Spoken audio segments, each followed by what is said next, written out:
G'day, this is Blake running a playtest of Season of Dreams, my PBTA game in the making. Got 3 eager victims, players keen to try it out. And X cards on the table, of course. We've all played with each other before, so we know. It's all good, and they're just choosing playbooks at the minute. It's all recording. Everyone can hear and see each other. Yep, jolly good. Yeah, I should probably give the intro spiel, which I definitely need to work on. Your characters are travelers, explorers in the dream world of the gloom, interacting with the factions within it and discovering themselves. So we need to choose where our starting point of 1819, 1950 or 2010. Either way, you're in Salisbury, England. 2010? Oh yeah, yes. I sorry, I thought we were defaulting to 2010, so I'm very happy with 2010. Okay. I can barely remember the 50s.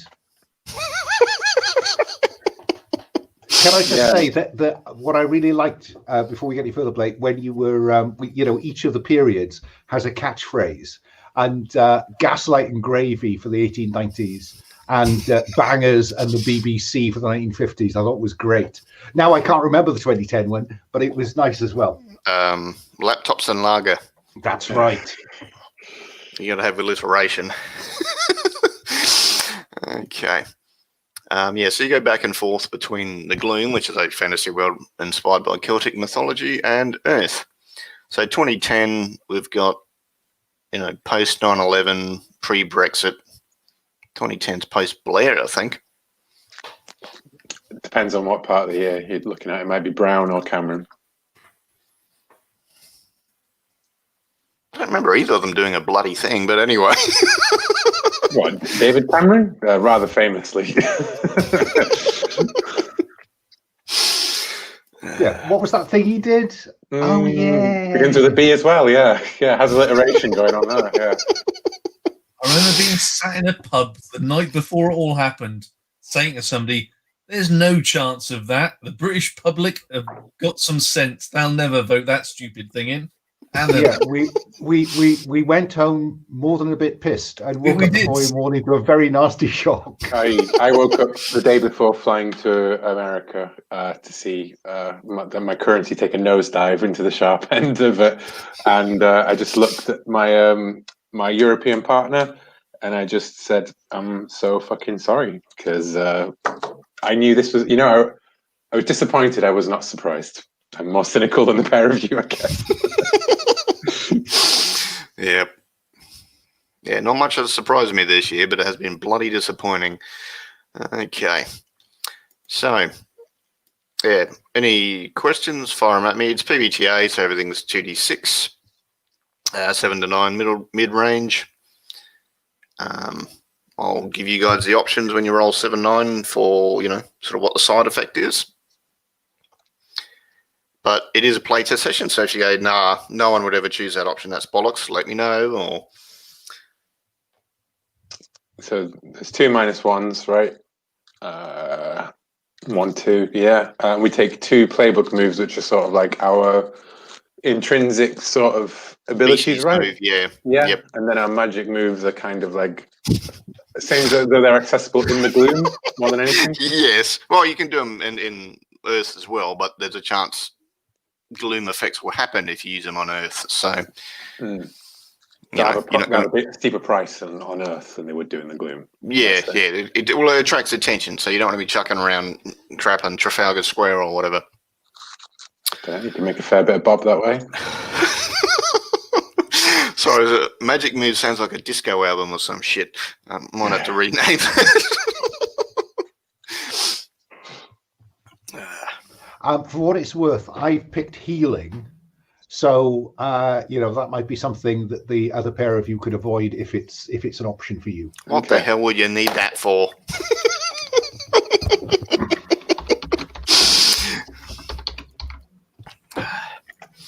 Alrighty.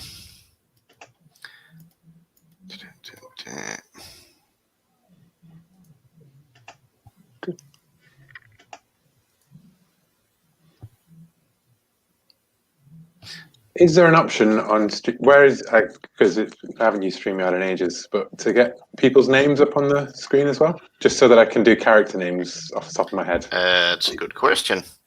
I'm slightly surprised because it's showing up on my little picture, but normally I'm sure it appears in the main picture. Yes, I don't know. Hang on. Okay.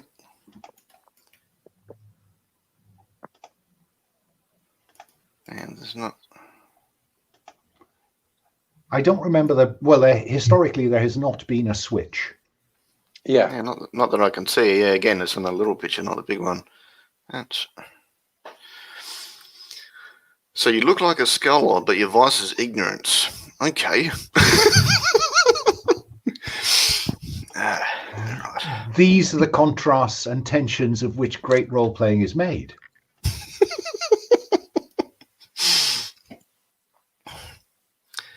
You had me worried there when you say these are the. I thought, oh, please don't say days of our lives. Okay. Bram. All right. How else would you name a bat person? Bruce. Bram. Bram 3000. Which is the name of a popular beat combo, Alan. Really?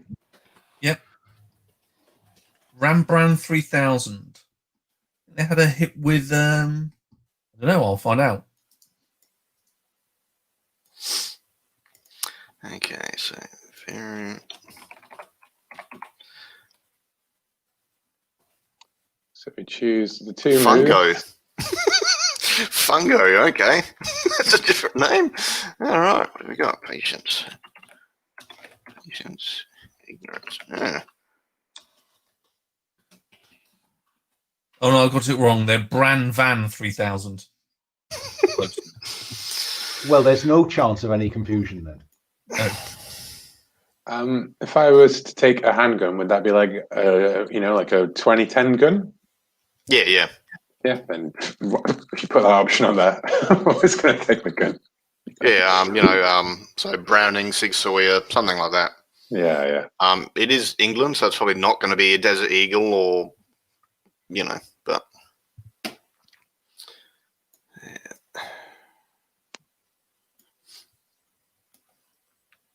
Yeah, I was looking at playbooks, like custom playbooks for Monster of the Week, and people kept adding more and more weapons, and I'm like, no, I don't want to go there. The professional's already got a grenade launcher and a flamethrower, for Christ's sake. Jeez. So Bram, Cole, and Fungo. Fungo, okay. Fungo squiggly, nice.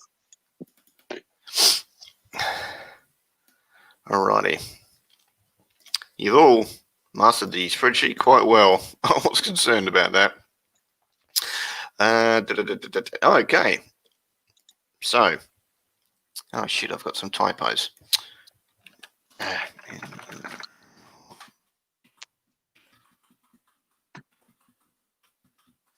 Typo's gone. I'm amazing. All right. So, Fate Weave. So how you know each other. Now, the bit where it's got worked for, Iron Union, Hallowed 9, Forever God, and Sapphire Throne, that's individual or cooperative. It's up to you, you lot, and you can choose more than one. Would it make more sense for us to be all in the same boat, given this is a playtest? I was just simple is good. It's up to you, yeah. And it doesn't necessarily mean you're full-on members. It could just mean you've worked with them in the past. Or you could be full-on members as whatever, floats your boat. So do we I'm want pretty to sure be... Alan is a paid-up member in real life of Forever Gold. Harsh. Oh, right. Yeah, here I come to you from my basement man cave, damp and smelly as it is. So do we want to be corporate stooges, royalist thugs,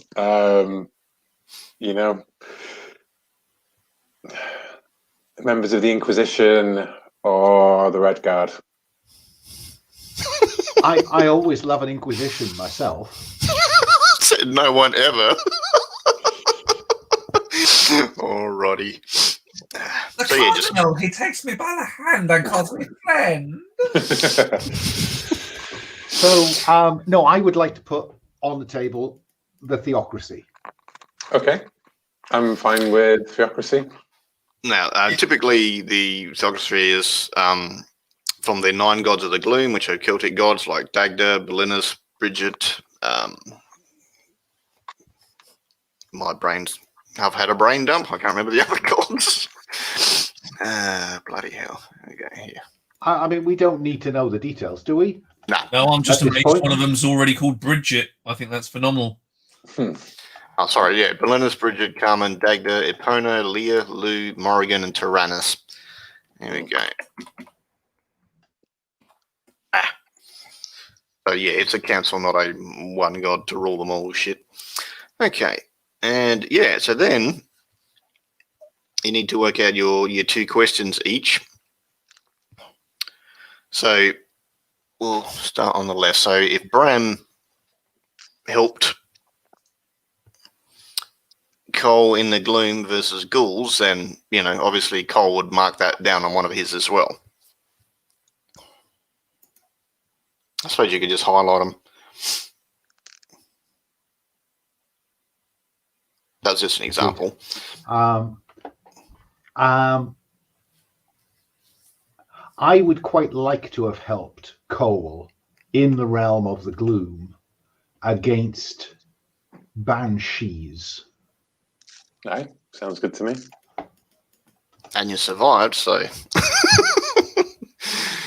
Well, yeah, that would be the question. How did you survive that?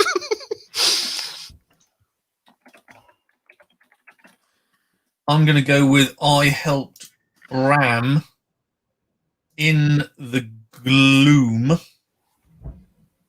against Kelpie, as I don't think bats are good swimmers. Yeah, no, that's fair. And I'm an otter, so yes. That makes sense. And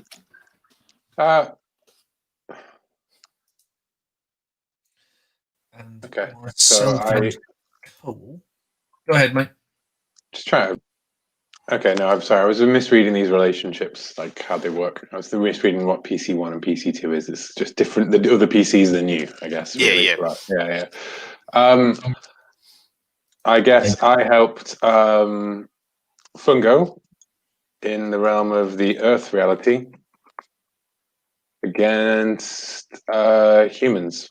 I think I just helped him get away from some cops in some mundane misunderstanding / fair cop kind of situation. Can you two add in brackets for character name which one is which? Because I've already lost it. I'm Fungo. So was it Fungo who helped me in the gloom against Kelpie? Yes. Okay. And you helped me against Banshee in the gloom, and I helped Fungo against police in the Earth reality. In the real world, as disappointing as it is. Alrighty. Okay, I've gone for Cole. Well, me and Cole performed heresy. Okay. I can do that one.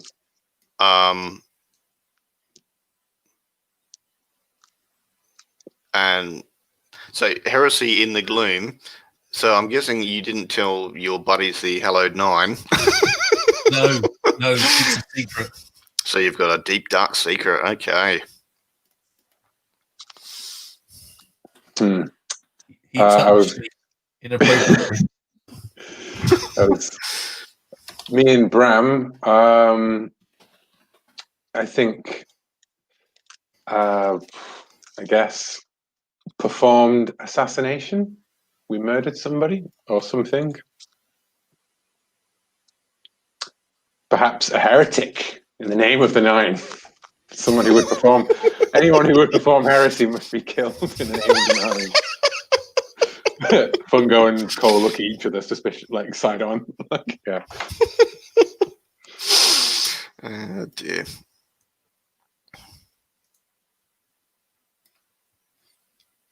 Was that in the gloom, that assassination?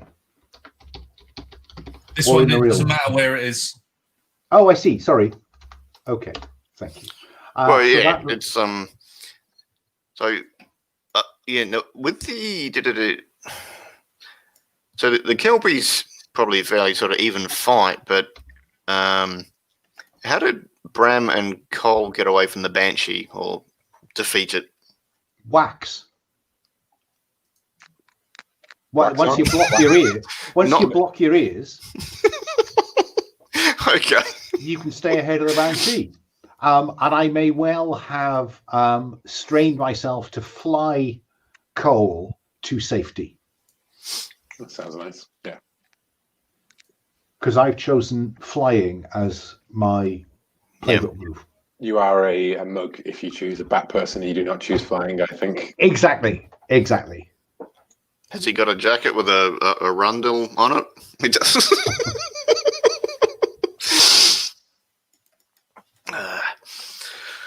Okay, assassination. So, who was this arsehole you assassinated then? Was he hurting other people? Was he? Was it an accident and you just tried to cover it up, or? Archduke Ferdinand. Yeah. Have Yeah. you got right? No, probably the wrong timeline there. We should have gone earlier. I mean, I suppose one difficulty I have with this is I do not know what could possibly constitute heresy within this setting, you know? Yep. Christianity. Well, trashing any sort of shrine or temple to the Nine, killing a priest, and by priest I mean druid. I do quite like we tried Christianity. Is that an option? Yeah. Yeah. Yeah. Oh, we assassinated a serial killer of pagans who was working his way through the Celts and of the real reality. Yep. All right. And for heresy, yeah, we attended a happy clappy church, and it was good. Maybe as you're trying to track the guy down, and you attended to sort of scout out where he hangs out and that. And then, Yeah. So yeah, we did do quite a few. Although I wasn't involved in the assassination, we attended some. We visited some Christian do-goody churches. And so the heresy is internal. You feel like you've. Yeah, we've sort of let the side down that. Yeah, you know, I quite enjoyed it. Yeah. Which explains, perhaps, why Fungo and I dreamed of heresy. Maybe Fungo's been talking about just how good that was. All of these, together you dream of maybe doing things a bit differently. Oh, so me and Bram dreamt of heresy, but I performed it with Cole. Oh yeah, which now puts me on the sort of like I'm ashamed of the whole thing. Yes, but yeah, yeah. At least I didn't go and murder somebody, assassinate them. Alrighty.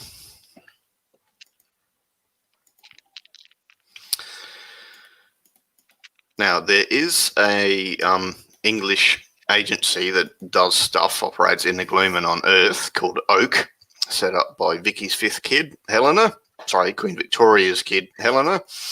But you don't have to work for Oak. You can just be sort of freelancers doing your own thing, or just found out about it, and yeah, it's up to you.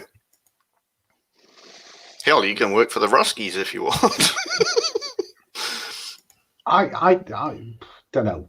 I'm It'd be open-minded. Cole, because he is a human, could be anchored in that area. But we're from the Gloom, aren't we? Me and Yeah. Bram. I'll go with Oak. So, Why not? Let's go with the default assumptions. You know, I Yeah. work for Oak, and these are my boon companions from the Gloom.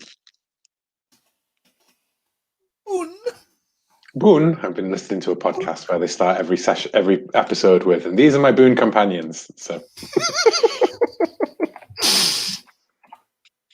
I was just reminiscing to Alan's favourite 1980s TV series.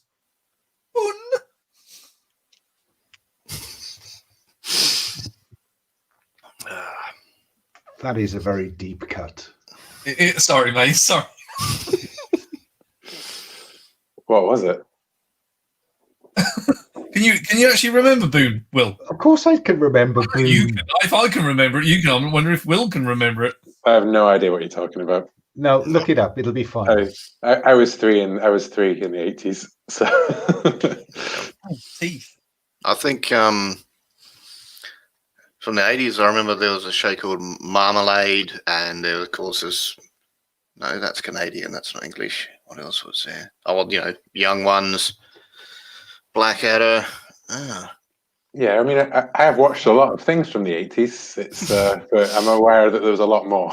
Didn't quite make it on the repeat schedule. Yeah. There's some, what went on in the 80s stays in the 80s. Yeah.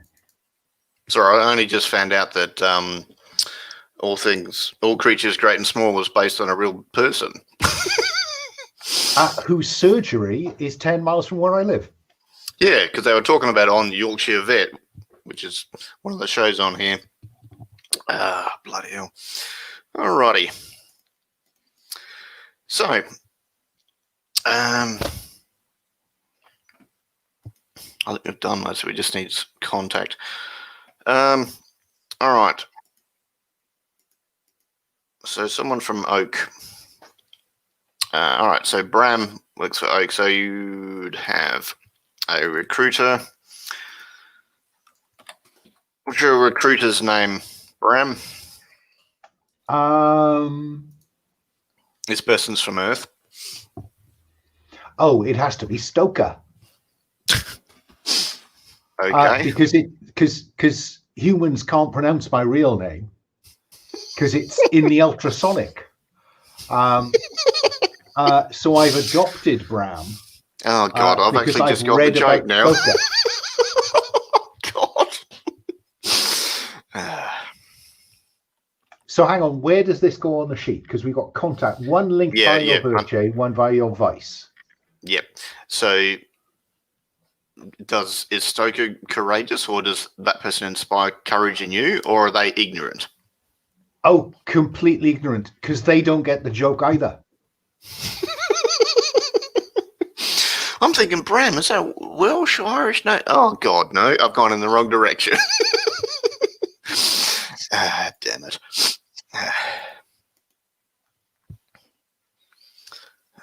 Bloody hell. In the Monster of the Week game I ran, they ran into Bram Stoker and quite a few of the old Golden Dawn, because it was 1890s London. That's funny. Most of them died. Okay. So, Mr. or Miss Stoker, what is their persona on this on Earth? Mr. So, Mr. Stoker, my Oak handler, is even more ignorant than me. Okay. So, it's 2010, so we don't have to. Yeah, so mobile phones, internet, electricity, all of that shit. All right. Skips a lot of stuff. So you're meeting, the three of you are meeting. Yeah, so you've met before, you all know each other, you know about the Gloom and the double world, if not other worlds out there. And you're meeting Mr. Stoker God. At an ice rink.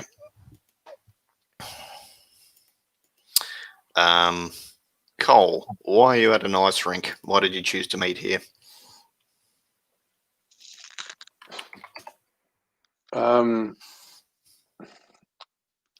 Because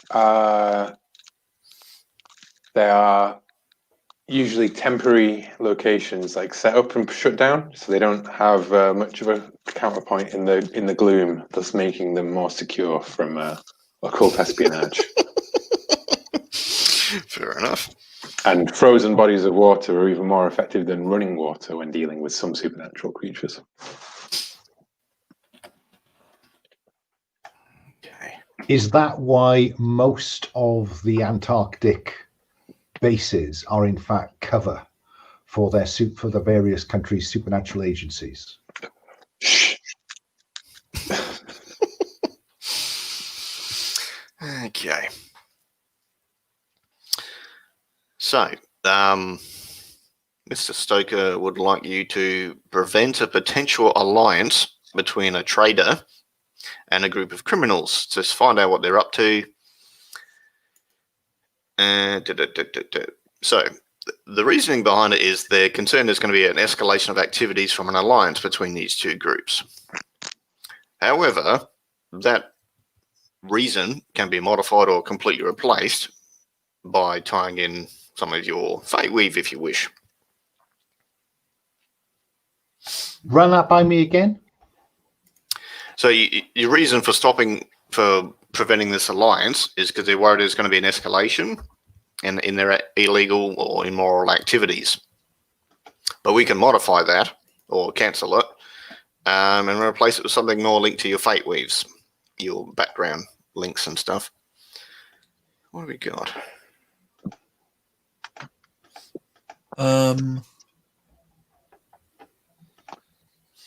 So an alliance between a criminal gang and a merchant. Yes. Or we replace that with something to do with the theocracy. Okay. So maybe they're concerned they're going to escalate crimes against the theocracy, which means innocent people might get hurt in the gloom and or earth. How about some sort of like smuggling contraband, like maybe like smuggling gloom artifacts into the mundane, if that's a possibility? Like, yeah, and claiming them as earthly relics. Oh, hang on, so they're taking stuff from Earth to the gloom, or the other way around, or both? Gloom to Earth, I thought. Gloom to Earth, yeah. But then they're making out as though they were like, you know, of provenance from Earth history rather than, you know, here is a brand new magic sword. It's more like, here is a sword of Boudica or whatever, right? Yep. And that could be a reason why there are 9 examples of Jesus's foreskin held in churches around the world. No, that's an example that there's multiple claims of the same artifact, and it's like, well, clearly they can't be, you know. Yeah. Oddly specific, but yeah, we're with you. Yeah, I use that because I know that is indeed fact. That there's meant to be lots of 9 occurrences of Jesus' foreskin. Ah, dear. Okay. So, all right. So they know. So yeah. So that's your motivation. Where is? Yeah. So they know the trader goes to the markets on Saturday mornings.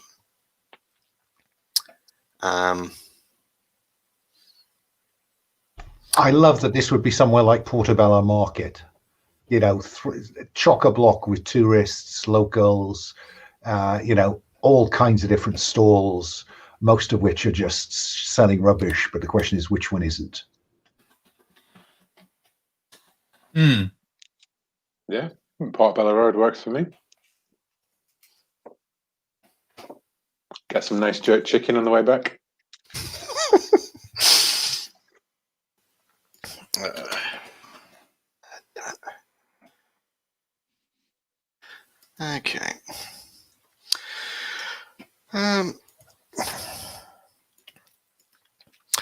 So they'll give you a sort of grainy black and white photo from the subway of the trader.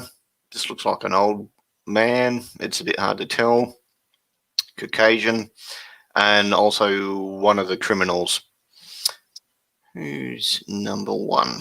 I'm going to go the other way. Who's Fungo? Yes.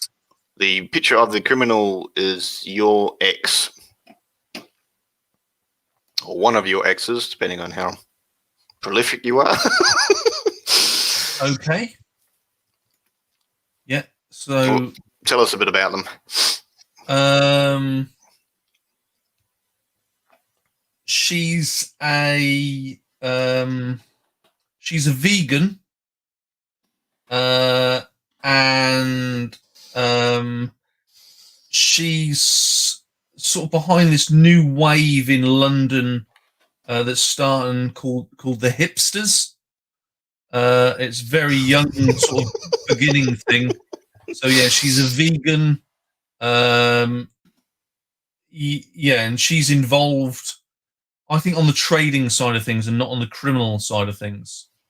But I met her at the Happy Clappy Church, and yeah, I've spent some time with her eating lentils and chickpea, and yeah, I've got the definite idea that she is about change. She wants to change the establishment. So maybe there is more to her. Maybe she thinks that, well, maybe she knows that I'm in the gloom, or maybe she could be a sort of counter agent. Maybe I feel that I'm being played, possibly. So recently ex then, or? Yes, very recent ex. And it's only lately that I've thought there's definitely more to this woman, because I'm quite ignorant. So, you know, I thought it was all good. This was just sort of an earthly woman, a bit weird. But after moving in with her for a while, I definitely get the opinion that she's sort of there's a lot more to her than meets the than just the vegan hipster. And you're an otter folk. All right. But I take it when I'm on Earth, I don't. Yes. I've got illusion as a skill, so I look like a human. Yep.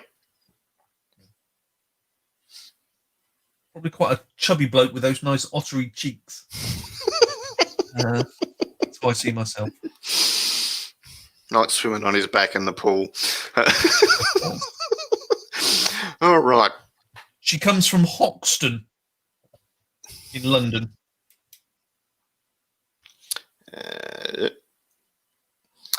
Okay. So yeah, it's up to you whether you share that you know that this person or not. But yeah, so they've given you these two photos. I'm going to say, Mr. So we have a photo of the merchant. Yes. Is that right? And an elderly person. And one of the criminals. One of the criminals. Right. Well, given that I look like a wealthy scholar, I could approach the market trader, couldn't I? Yes, sort of antiques buyer. That sort of, yeah. Anything really interesting crossed your stall recently? You know, that kind of approach. All right. So I'll say Mr. Stoker wishes you well. Skates off across the ice rink.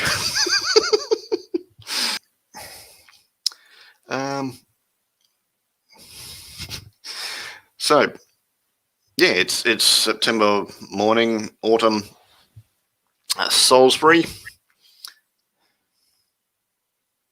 Am I even pronouncing that right? Salisbury, yeah. Yeah. Because it's different spelling to the Peter Gabriel song Salisbury Hill, but I'm like, is it said the same? Said the same. Yeah, don't worry. English is a great language for what appears in front of you is not what's said. But Salisbury, you've done pretty well there. Yeah. I was calling a guy today Rowbotham until somebody pointed out it's Rowbottom. I said, well, it didn't say bottom, and he went, no, but it said bottom. Yeah, I think you see you see Fungo basically at this ice rink.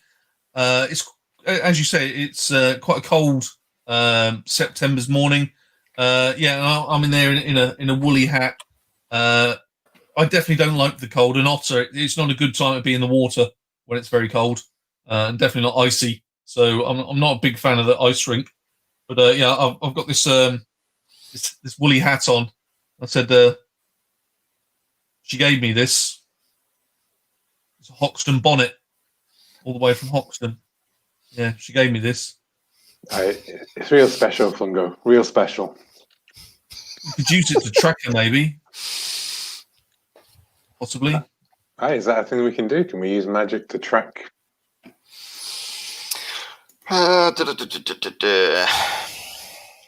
It's not sort of open magic like Monster of the Week's use magic thing. Do you have any moves or anything that's like along those lines?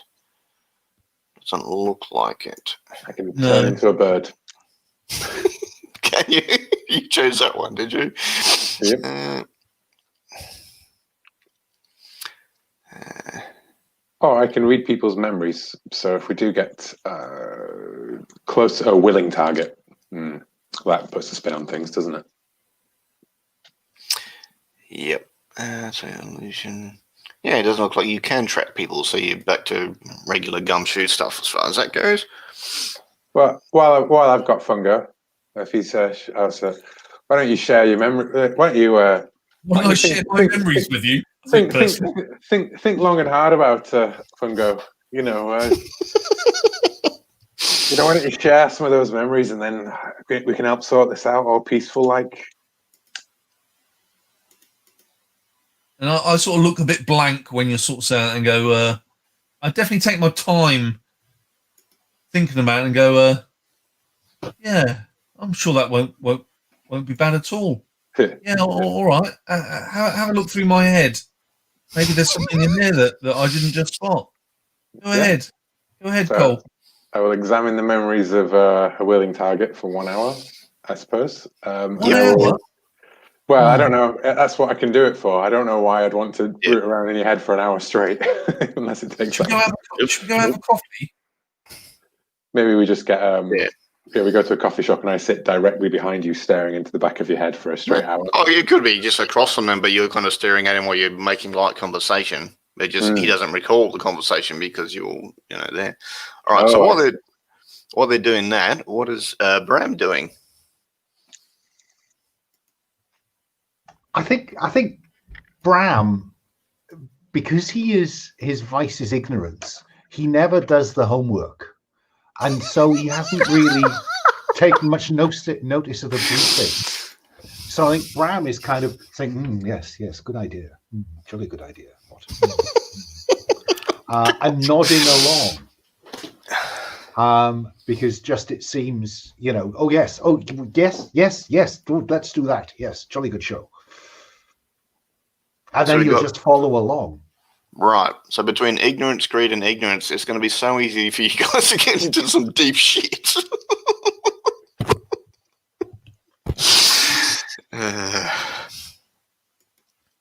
Okay. Do you actually look a bit hipster? Do you, Cole? Because your look is urban, or am I not getting the? Is it more sort of Is it more Manchester?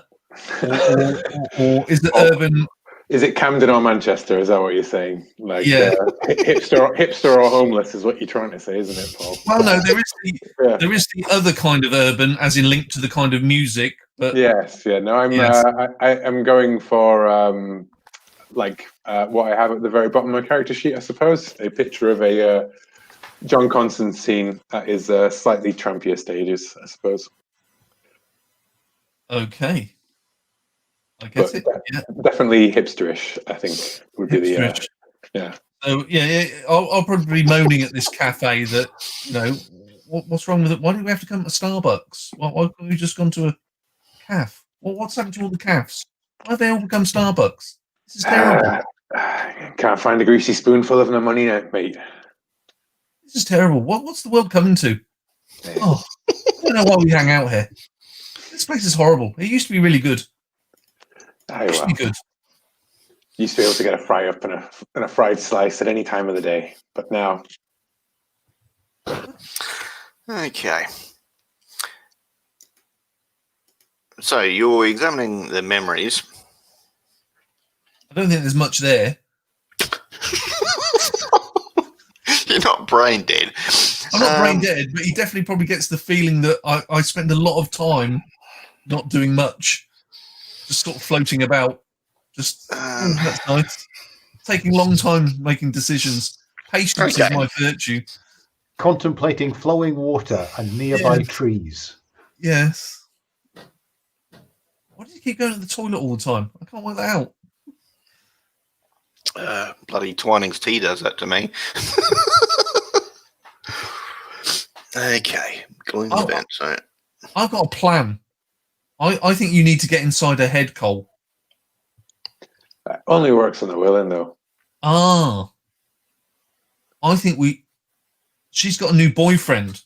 I reckon I can make you look like her boyfriend. Yeah. And then you can get inside her head. How are you going to manage that? It's magic. Oh. So do you have magic that can make me look like somebody else? Transform, illusion. I've got illusion and transform. Is transform me only? Or can it work on other people? I think Turn yourself, it says. Okay, so transforms for me, but I can illusion. I can make. Oh no, hang on. Sorry, that's that's Cole's transform. You've both got transform. 3 hours into a land animal, chosen upon casting, retained speech. I presume not clear. That would be me, but my illusion can my illusion sort of make him look different? Oh. It says mislead a target, so I'm hoping to use the illusion not to mislead him, but to mislead her to think he is somebody else. Yep, you can do that. Okay, I'm game for that. That's our plan when we find her, and we think is I use her memory. I use Thingy Fungo's memories of her to bolster this disguise of being her current boyfriend, and take the time to read her memories of their deal or whatever, right? Like pretend to be a boyfriend and just saying, let's think back on our criminal enterprise. Can I just say, I think it is probably a mistake having two of us who are ignorant. And given that I've now selected a picture for me in bat form, I've opted for my vice's wrath. Okay. So I just want to take her somewhere and beat it out of her. Steady on. Charming chap. Okay. And you look so peaceful as a human as well. Yeah, and that's the thing I want to play with. That. Well, I think we should simply beat it out of her. Okay. I'm just gonna let my dog back in. Just hang on. No problem. I think her new hipster boyfriend is called Byron. Byron, we're very literary tonight, aren't we? Yeah, I don't like him. He's a thinker. I don't know what she sees in him. What's wrong with me? I do love that picture of Fungo, especially the full big one. The full picture is just spot on. Yeah. A Fungo? There's a picture of me. Yeah. Is there? Check the private chat. I put 2 links. I'd start with the most recent one. Okay. Is it YouTube? No, it's not. Cool.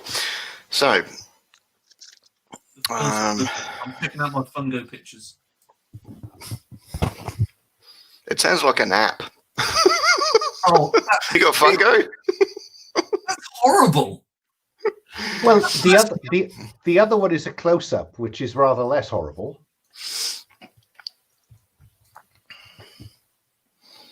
It is titled Cute Smile Portrait of Cheerful Thick Man. I like it. I'm going to go with that. Yes, let's go with that. He is very happy. I will say that. Okay. So I will place that in. Well spotted. But yeah, her current boyfriend is a guy called Byron. Yeah, I don't like him. I've got no idea what she sees in him. He even went to university. What's all that about? Well, actually, Fungo, it can be terribly helpful. Yeah, I don't think I've spent a lot of time in the human world. So, and I don't think would it be fair to say in the Gloom we don't have universities? No, you don't. It's medieval at best, sort of thing. Fine. So Yeah, I'll be like, yeah, I don't get this university stuff. I just don't get it. Okay. All right. So your plan is to go to the markets and in disguise as her boyfriend? Yeah, I guess. Yeah. What I forgot to tell you, Cole, is I can only do it for 3 minutes. At least I told you. At least I told you now. Yeah. Yeah. You've got 3 minutes to look inside her brain, and then you're gonna have to make some excuse to do a runner. Okay, I can work with or this. simply lead her into that alley over there. People don't come out of alleyways with you, Bram. I'm not doing that again. Ah, dear. I can work. I once can work with 3 minutes down an alley. It was a really good time I had then. I'm not having that time anymore. This is terrible. I need to get her back. Well, maybe after we've lied and manipulated her. Yeah. I'm sure she won't see through it. No. Yeah, fair one. Yeah, we'll do that. Okay. Stopwatch out. 3 minutes and counting. And yeah. Well, are you? So we'll fast forward to Saturday morning markets. So Fungo is disguising Cole. And what's Bram doing? Is he going to be in the area or waiting back in the van? Do you have a van? No, I think that in the earthly reality, we travel always by taxi because my look is that of a wealthy scholar. So I think that there's always resources available to Bram. And so we travel everywhere by taxi. We probably came from London to Salisbury by taxi. And so Sounds expensive. Yes, but frankly, I can see Bram's logic here. Stoker is though I've changed my vice away from ignorance, he is still not very clever. So he somebody's approving those expenses claims. So I think that probably I am kind of stalking Cole, which is to say, ready to protect him. Okay. All right. Let's find a picture for this person.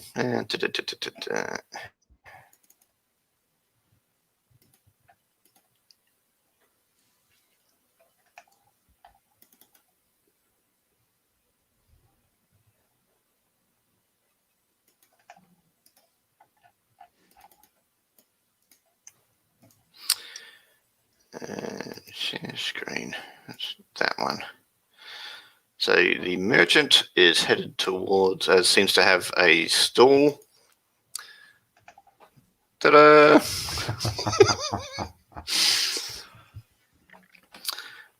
I'd say that looks like Trotsky, but as it says at the top, that's right.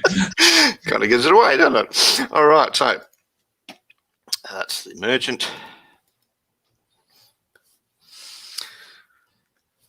And yeah, so that, there's, I don't know how busy the Salisbury markets are, but I'm just going to say there's like 100 stalls, and that person has one of them. And they've just got a table, a fold-out sort of table, and they've just got some trinkets there, No sort of theme to them. They're all just odd items. So I think you you can see me at a distance. Clearly, I can't approach her because she knows me. But I'm going to be looking dead sad, wearing my Hoxton bonnet, eating chips, even though that I bought from the local chippy, and that's going to add to my sort of fatty image. And I'll just be looking at her going, "Oh, it could have been so good." Well, you haven't seen the criminals yet. You've just seen the trader at the Okay. markup. So, and the trader is her? Is that right? And the trader's she's- Leonard Trotsky. Oh, Leonard Trotsky, right. Okay. Well, I guess we... do we know that she's coming here? They're possibly. The trader comes here, so you can sort of keep an eye on them, and hopefully the criminals will rock up at some point. But not specifically that they're rocking up this morning, only that the trader is. You know what? If this is the framing, I'll go and take a look at the table while I look like myself. What's he selling? He's selling, just trinkets. There's vases and. What's all this, pal? It's there's quality work from I've gathered from here and there. Powerful stuff. Powerful stuff. You got anything more?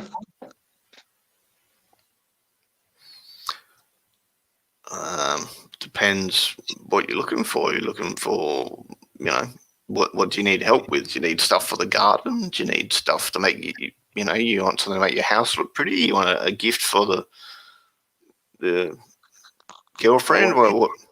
I want something that'll give me real juice, in the dreaming, if you know what I mean. I just gives you an odd look. I've just noticed that now.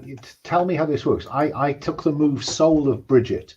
You may meditate to sense the presence of the flows of magic, but the specifics are once per day roll intuition to detect ley lines within 1 kilometer. Is that all I can do with that in terms of flows of magic, or could I sense an item of the gloom in the earthly reality? That's a good question. I think if it's a strong item, sure. Then I think that while Cole is engaging the trader in this conversation, I look so entirely respectable that I think I'm picking up items and just meditating on which one's more interesting in an arcane sense. Okay, that's definitely a magic move. So I'll bugger it. Say a gloom event goes off. Roll 2d8, please. Wow, it's been a while since I rolled 2d8. That is 12.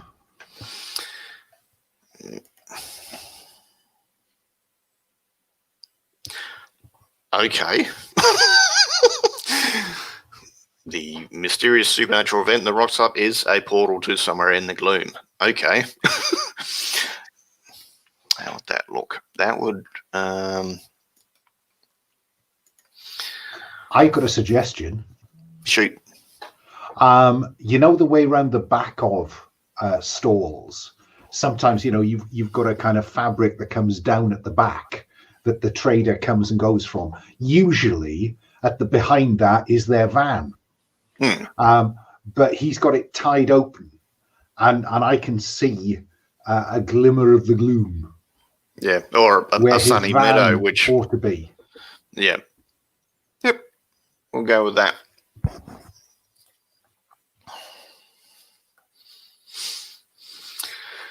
Okay. I shall wander over and start looking over the stuff on his stall and go, sure, I saw this down a car boot sale on Sunday. just looks like tat. He's well, just this is what we've got. If you want, more, you could meet later in the week. I don't bring my best stuff out, in the morning in the public. I want It's some a private show, is it? And presumably, my meditate to sense any magic in the current display is not showing anything up. And I suppose the other thing aside from the portal, no. And I suppose the other thing I'm curious about is it is magic sticky. So if he had been handling some gloom artifacts, would I get any kind of glow off his hands? I don't know, but it sounds cool. We're going to go with that. Yep. So do I think that he's been handling anything? Yes. Because that kind of fits in with the ley lines thing. So yes. In which case, I think that this really pisses me off. How dare this uninitiated human traffic in the heritage of my home reality?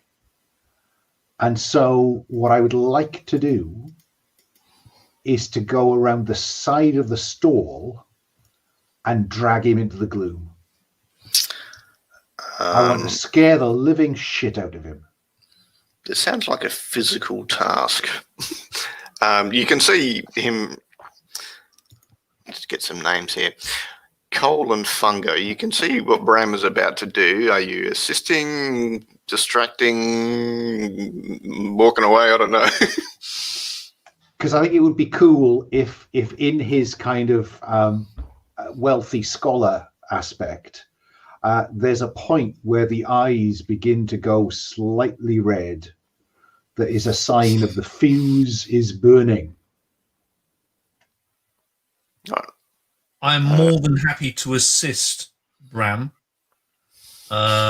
Just by my sheer physical size.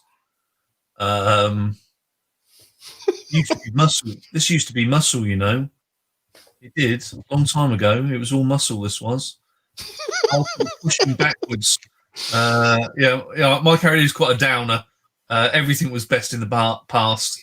I'm more happy to push this guy backwards and say, "That's all tat. That is. I wouldn't even buy that for my gran." Tat. Right. So you're taking him. So it sounds like a physical action because you're not actually hurting him at this point. You're just shoving him, sort of thing, in a direction. So yeah, roll 2d6 and add might, I would say. Okay. No, that would be Bram, because he's sort of doing it. I was going for reflexes simply because I'm so quick. Okay. He doesn't see it coming. Judo chop. Well, no, I think 1 minute he's talking. Well, he's never talked to me. I've never, I've just been examining his stuff. His attention is on you two. And that's the point at which I slip deftly between him and the other stall, go sideways, and simply go. So that I'm hoping that's reflexes. A big hook comes out from the curtain. So reroll selected. So reflexes is +2. That is 8. Oh yeah, let me know if you roll a double. Oh right. Okay. On 7 to 9, player decides one option that fits the story. Consumes resource, equipment, or time. 3 wound points on me, presumably. Attracts attention from creatures or factions. Gloom event, well, we've already got that. You see or touch something from the dream. What is it and why does it affect you? Ooh. Yeah, so maybe you had a dream at some point. Like maybe behind his curtain, there's something you had a dream about. No, I know. I think it's a meadow. because I see a flash of green. But as I step through, it's a lake. And I pull him forward into the lake because we know that I'm not very good in the water. And in fact, I think Fungo saved me from the water once. Does that seem narratively interesting or fitting? Yep, that all sounds good. So all this kind of smooth operator stuff goes when I actually arrive there. But I'm curious what he does. He's trying to get away from you. What is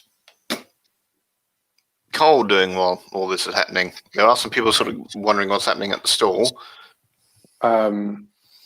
Cole leans around and speaks to anybody who looks by and says, we're closed for today. We'll be open tomorrow if you need anything. Like we're shutting up the stall today. Okay. So it sounds like Bram and the trader have gone through the portal. Did Fungo follow him, or? Can I actually see what's gone on the other side? Yeah. Yeah. So have they actually fallen into this what we thought was a field, but is actually a body of water? Yeah, so it's probably like it's not very hugely deep. It's like the reflection of the meadow on the surface of the shallow lake. But frankly, that doesn't matter to me. No. Do I automatically change form when I enter the gloom? Yes, you would. And so I think so his reaction will be, to me, this terrifying bat creature, trying to keep my feet out of the water, just.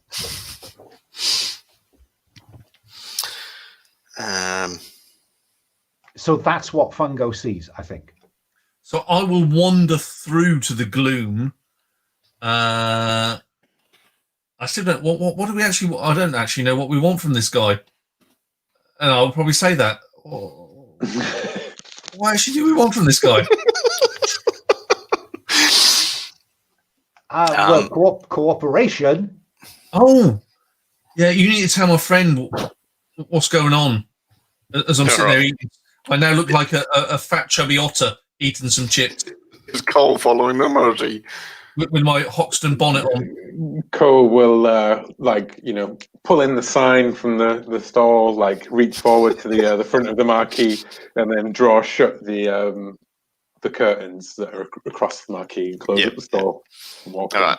So when he just looks like a human, I guess, in leather armor and fantasy gear now when he walks into the gloom. Yep.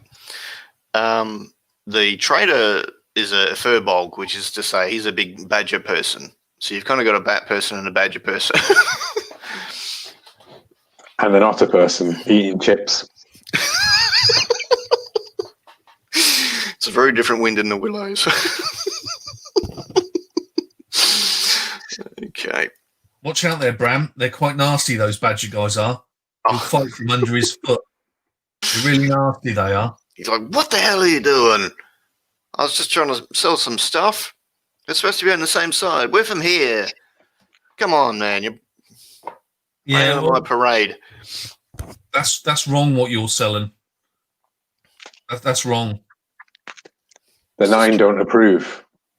Yeah. The He sort of backs up a bit. They don't need to know. This didn't belong to no one special. Too late, mate. Why don't you just sell normal stuff to normal people back there? That's all they want. They just want shit. Don't sell them out good stuff. Why can't you just be like all the other people on the market? You always go and ruin things, you badgers. Rough as a badger's arsehole. That's what they say, and that's what I see. People like you are really giving us a bad name out there. It's like, that's just rude. Rude but true. Rude but true. See, nobody says nasty things about otters, do they? They think we've got nice chubby faces out there, and that's how they like it. Now, I don't want to get hard on you. Don't want to get hard on me. Just push me through my portal, you big-eared buddy is pushing me into the lake. Oh, there was no need to throw the insults, was there? I at least used the proper definition. Badger's arsehole. I still said Badger's arsehole. I didn't say Mr. Stripey's arsehole. This is terrible. You shouldn't go around saying things about my friend. He might have big ears, but he's a sensitive person. I think I'm going to... Bram, what do you think I should do? Do you think I should lamp him? Bram, I think, that moment of wrath, of course, passes as quickly as it arises. And he's desperately getting out of the water now and just shaking water off himself, flapping his wings to kind of dry off. And it's almost like he doesn't know what he's done.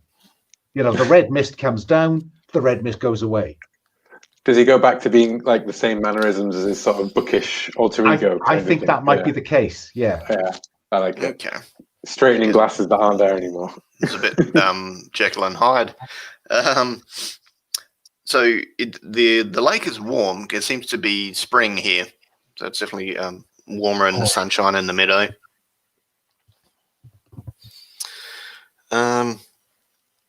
Okay, look, I was just selling some stuff. Nobody wanted anymore. I'm not poisoning kids or nothing. It's just stuff. Just relax. What kind of stuff? It's weapons, vases, the sort of stuff you see on Antiques Roadshow. Weapons, yeah. Nothing dodgy about that. Weapons. That's the first thing you come out with, and you expect us just to say fine. Yeah. The 9 doesn't see this as a good thing, my friend. So, Mr. Badger, I think your days of selling good stuff on Salisbury Market are over. But there's always a but when it comes to the 9. I'm sure if you help us, we do not have to field a report that says Mr. Badger was a naughty boy. We could just say that it was a whole misunderstanding and Mr. Badger's an okay guy. So if you give us some information... He's just sort of looking at you each. All right. We want to know where somebody is. It sounds like social things. So royal plus charm. Well, is it charm or wits? I think this is wits because you haven't been super charming. No, wits is fine. So is this 2d6? Yeah, 2d6. Okay, here we go. 5. Mark XP. Do I? Yes. Excellent. I don't know where the XP boxes are. I'll write it down. XP 1. I don't think I'm going to level up in a one shot. But yeah. So no, that doesn't go very well at all. Wits are not my strong point, as you can tell. So now that sounds like a pretty good offer, and he just turns to run. Oh, I hate running. Oh, he's running off. He's not fast, but he's determined. He's a badger after all. So I pull out my gun and I shoot over his head. And I'd say, come on now, these things work over here too. Bram, you reckon you could fly in front of him? Oh, yeah. Yeah, no question. And having said that, is there anything in here about... No, I tell you what, I can summon D8 times D8 bats that will scare, which should bring him to a halt. Or just fly in front of him. It's up to you. What's the cost of magic? Is it always that there's a gloom event? No, it's basically up to me if there's a gloom event if you do a magical move. But summoning D8 bats is not magical. Oh no, it's not. Not for him. I just whistle for them. Yeah, he just does a high pitch screech thing, and they rock up. So 16. So in the comic version of this, there's that kind of and then 16 bats intervene to just help him reconsider his escape. I'm having fear and loathing in Las Vegas flashbacks. bats everywhere. Okay, so yep.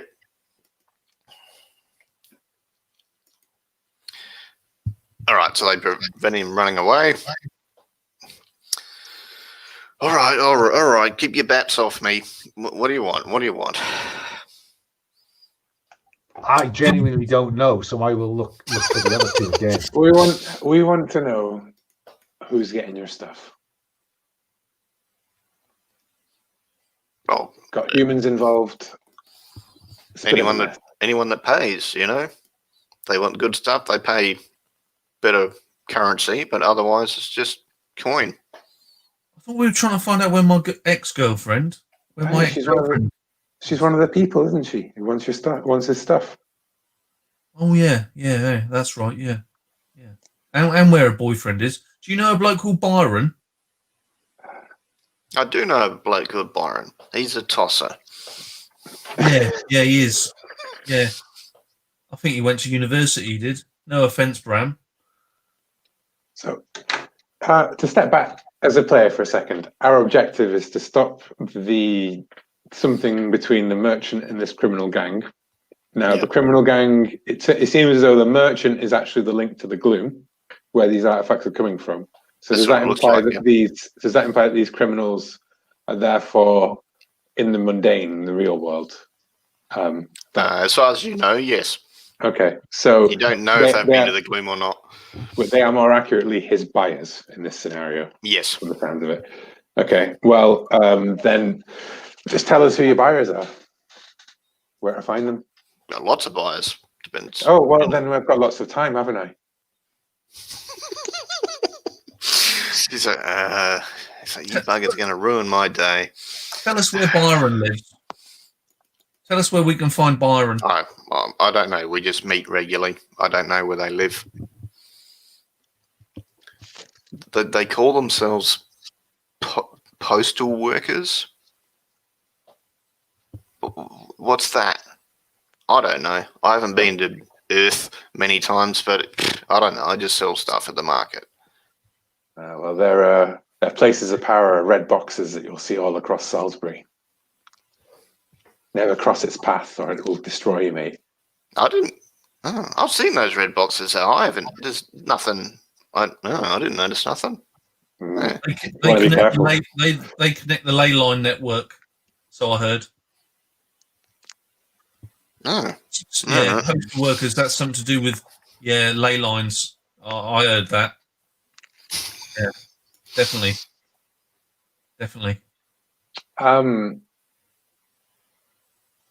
I have allies, members of a coven or guild.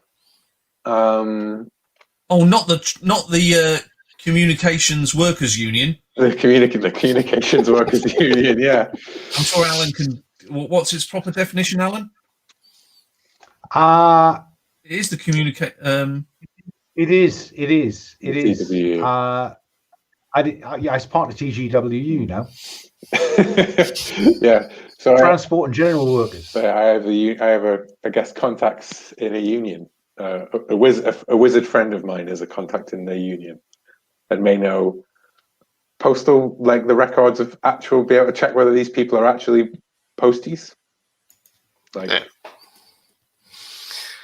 Okay. Now, do people need a bio break? Are you all good? Or? I'd like a little bio break, but very much. I wouldn't mind one. This is phenomenal.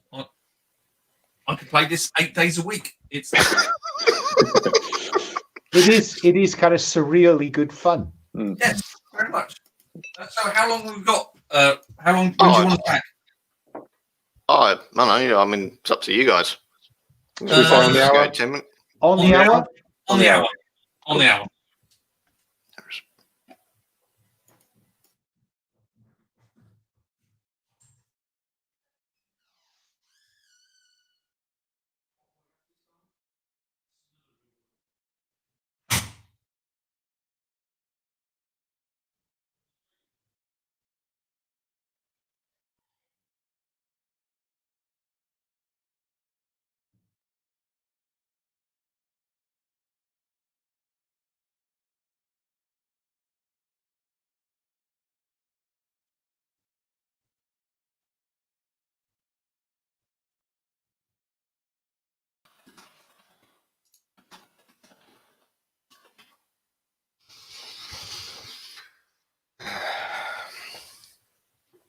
been an interesting year. It has. But this is all your creation, is it, Blake? Yeah. Excellent, mate. Excellent. It's it's just, more than most other years. It's been good to have a sort of project to work on and try and keep myself silent, take my mind off stuff. Yeah, no. I know we're only an hour and a half in, but very enjoyable. Very enjoyable. That's cool. That's hey.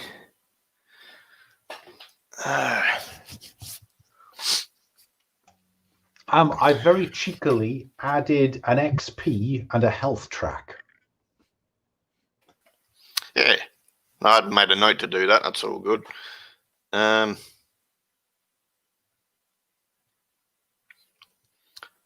I expect things to change in that because it is a playtest, but yeah, it's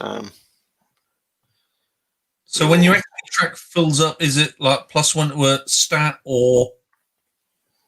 Oh yeah, you can buy another move. Okay. As long as it makes sense in the narrative, of course.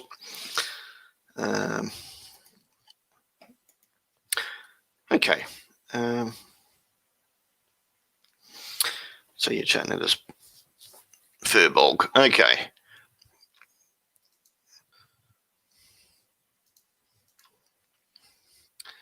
And he's like, all right, well, I could arrange an introduction for a price. And he sort of grins. For a What kind of price? No, not coins. Real payment. I need blood or hair. They're much more valuable. How valuable is yours?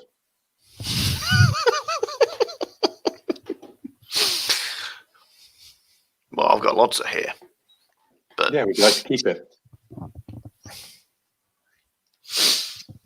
All right. I think you've misread the situation here.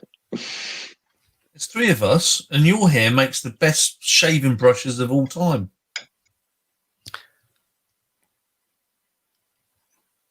He looks at Bram, points at Fungo and says, I don't want to talk to him. He's rude. Well, I think it's a bit unfair. He hasn't got any hair, so you can't have any of his. He hasn't got much hair. I'm the one with all the hair. This is clearly aimed at me. This is so unfair. How about we get you some human blood? Would that do? How about we just let him keep his?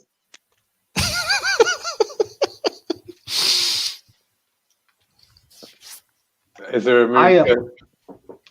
I am willing to offer blood. Okay. And I assume this is kind of some formal oath making.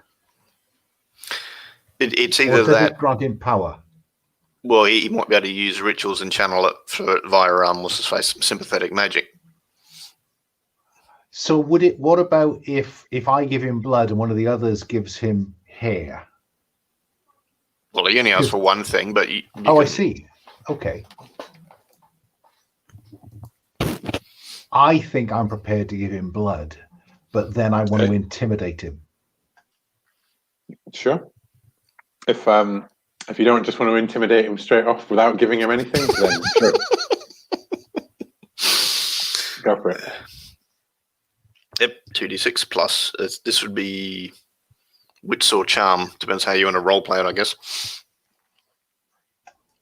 Wits, I think, because I think that given that I've now gone for a virtue which is understanding, I think I know him. Of course, my wits are only 0. So that's average. It's not that it's bad. It's just there's no penalty. Roll for your party had a 7. Now it has a 5. I will mark experience. Okay. He's like,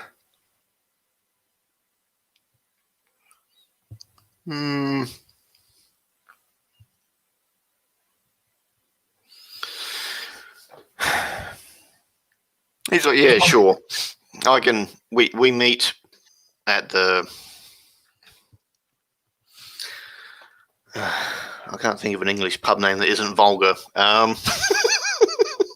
The one-eyed rat appears in a number of different places in my experience. All right, the one-eyed rat in Salisbury Town in Wednesday night. Nah, bugger that. Monday night. Make it Monday night, and yeah, you meet. They go in the corner table, and yeah, that's when they'll turn up. Point of note, Blake. The Red Lion is Britain's most favourite pub name, followed by the Queen's Head. Yeah, Never go wrong with either of those two. And they're not vulgar.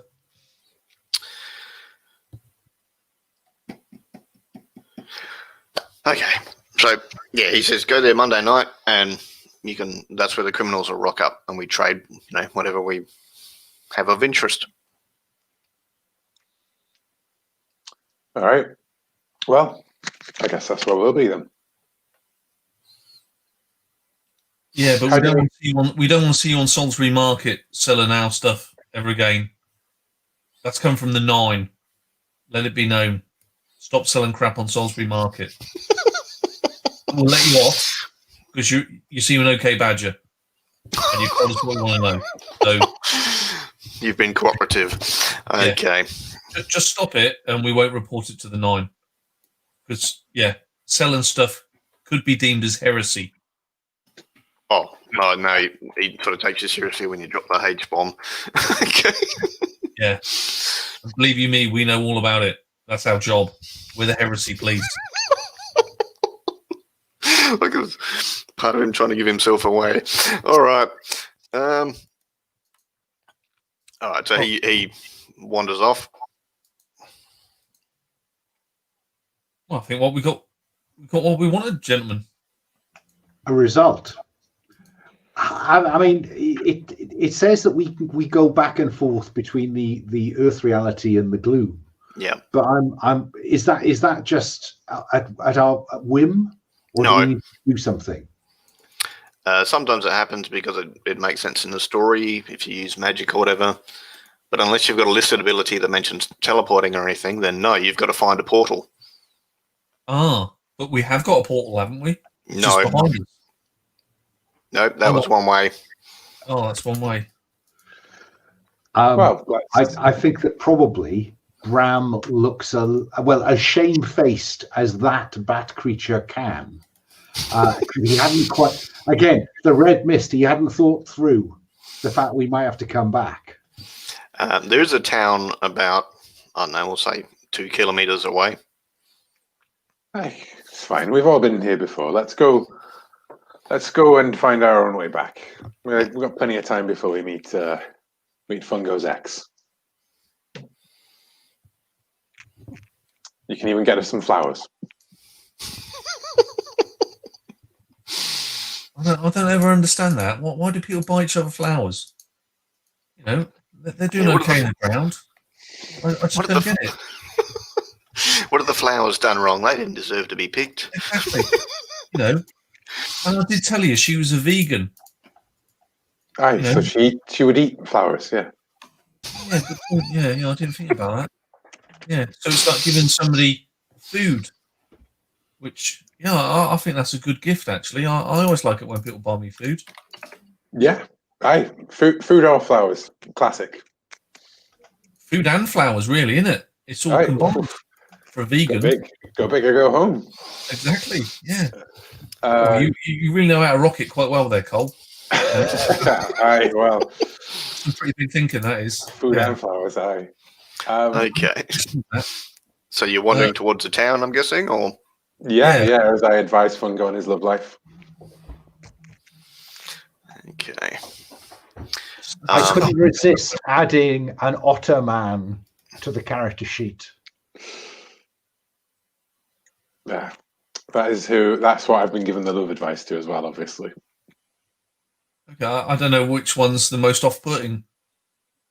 The fat bloke with the Hoxton bonnet or the chainmail-clad otter. I just think that otter, if that otter became a human, that is what he would look like. I think you're right. There we go. Righty. You haven't got a So picture of an otter with a bag of chips. it's oddly specific. Okay. So you're making your way to the town. And I think because we haven't seen it yet, I think we will see Bram, go down on his haunches and launch himself into the air and just, fly. All right, so the town's up ahead, say, 10,000 people or whatever, so it's just a small town. It's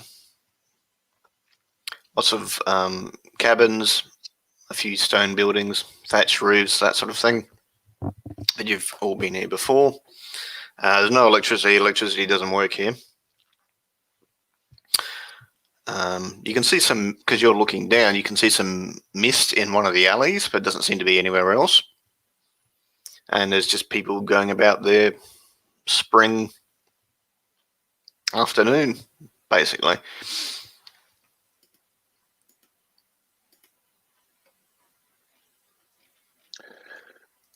Should we find I like portals to the human world.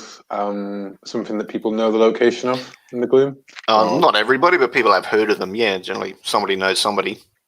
Okay. Well, is there a way of sniffing that out? Maybe like going to a tavern and buying a beer for a rumor, or however it's done in this system. I'm just curious. Because I've copied my start of session and other moves across, and my start of session is listener whispers in the wind about roll plus charm. So whispers in the wind about portals. Choose beast, humanoids, or spirits. Their strength or 7 to 9. Their strength or weakness has been misreported. My bad, I forgot to start the session moves. Okay. So what do you got? So roll plus charm. Which is -1. Not even the wind likes Bram. Hang on. Okay. So highlight those two and reroll selected. Oh, that 4 thought about it and became a 5. I'll just mark XP, and you can do what you like. So I've got some useful gear, and I have one thing that is sought out by others, apparently. Yep. Can I just leave that vague? That's a very potent move, because I notice it's taking up half of Roleplaying's character sheet. Yes, yeah.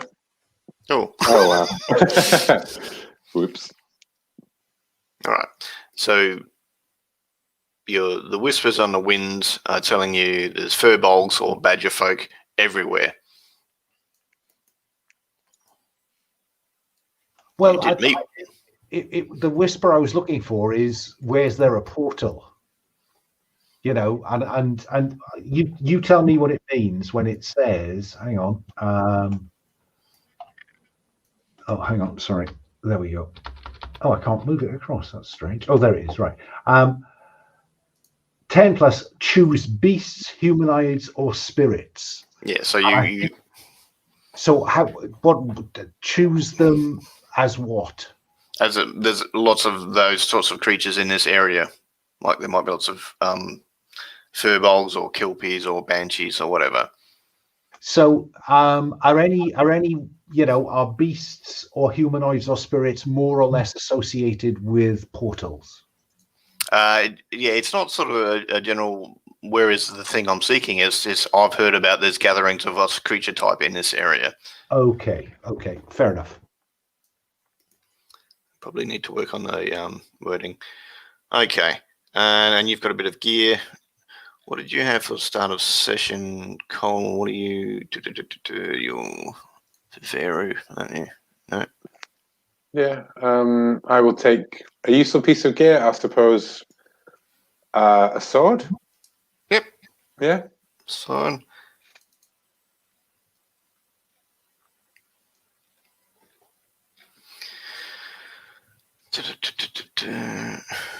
Oh my god.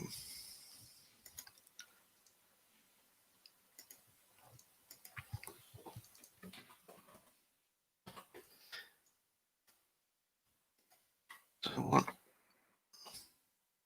Oh, all right. Oh, it's the wrong bloody one. Okay, so the Veru's starter session move is your roll plus wits. You heard someone with a strong. Oh, okay, yep. So roll plus wits, please, Paul. I should say fungo.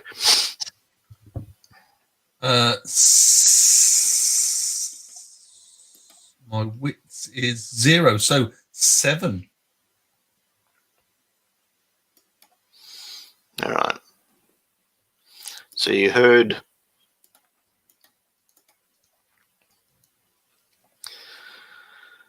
someone very kind is in the area. Would it be kind? No, you heard someone very wrathful is in the area, and they've been picking fights in this town, and they've beaten people unconscious in public and stuff, and people had to drag the people away to get from them. I've heard there's a hard man badger in this town. He's been beating people up. I don't think that's good. You want to sort it out while we're here, then, Fungo? Yeah. Right. I think this goes against the will of the 9. So yeah, that's not right on the common folk. I never liked the bully, anyways. Hey, I how don't about you, like Bram? bully. I don't like You badgers.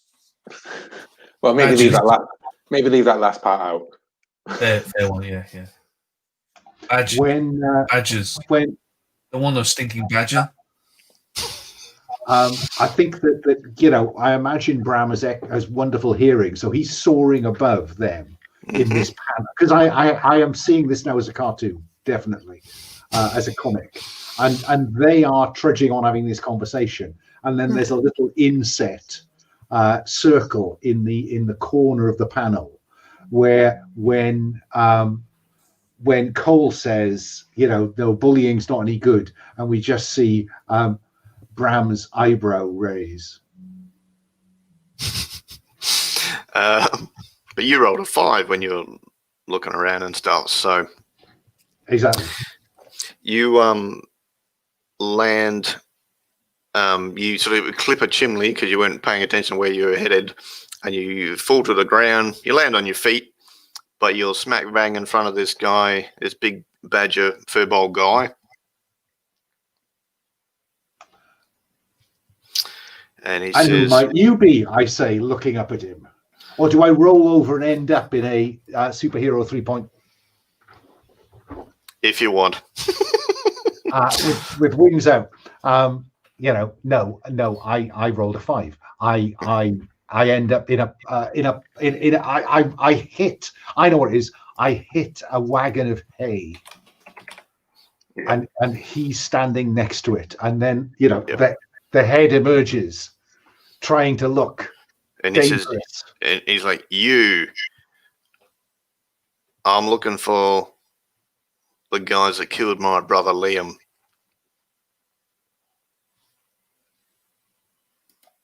I wasn't expecting that. Now, Liam is the guy you assassinated. Oh, thank you for that. And he says, I'm looking for a guy, and then he describes Cole. And I'm thinking, can I get back in the air and cut off Cole before he comes round that corner? And I think probably I can't on that 5. So what were you rolling for? Just physically get away, or are you going to bullshit? Or No, I think on that 5, I can't do anything. well, that's just you landing. Then he does that. What is your response? I see. Okay, then. Presumably we know each other's backgrounds, so I know that. Yeah. I can't remember who it was. You and Cole did the assassination. Oh, so we did. Yeah. Corner. I think that being wrathful, the best form of defense is attack. So I throw myself at him. swiftly. Oh, so reflexes. All right. Go for it. These dice have not been kind to me. I need you to know. Oh, that scrapes a 7. Let me engage with attack. Hang on, where are we? 7 to 9. Win or lose. Win, lose. Player chooses one that fits the story. Both you and your enemy hit. Both you and your enemy miss each other. Hit, but now you're in a worse tactical position, pinned down or surrounded. Oh, that's a nice attack move. I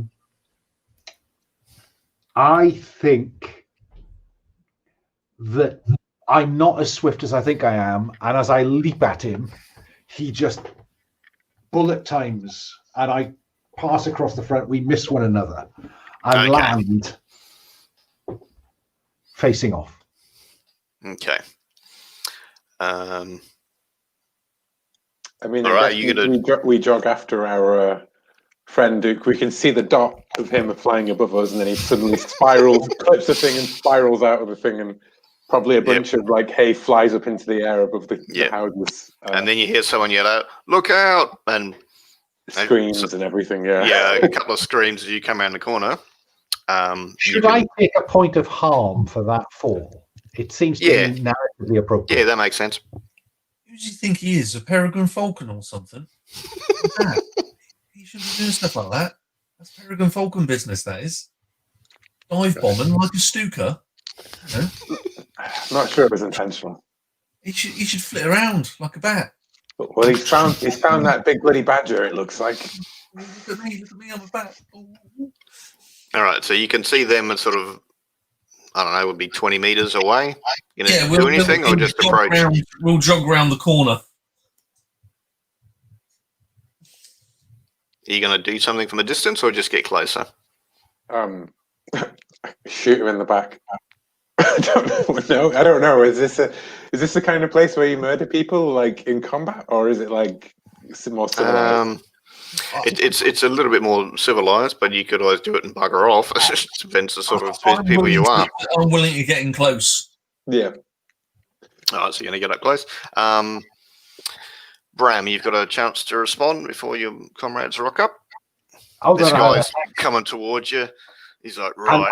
And I leap into the air, claw at him, you know.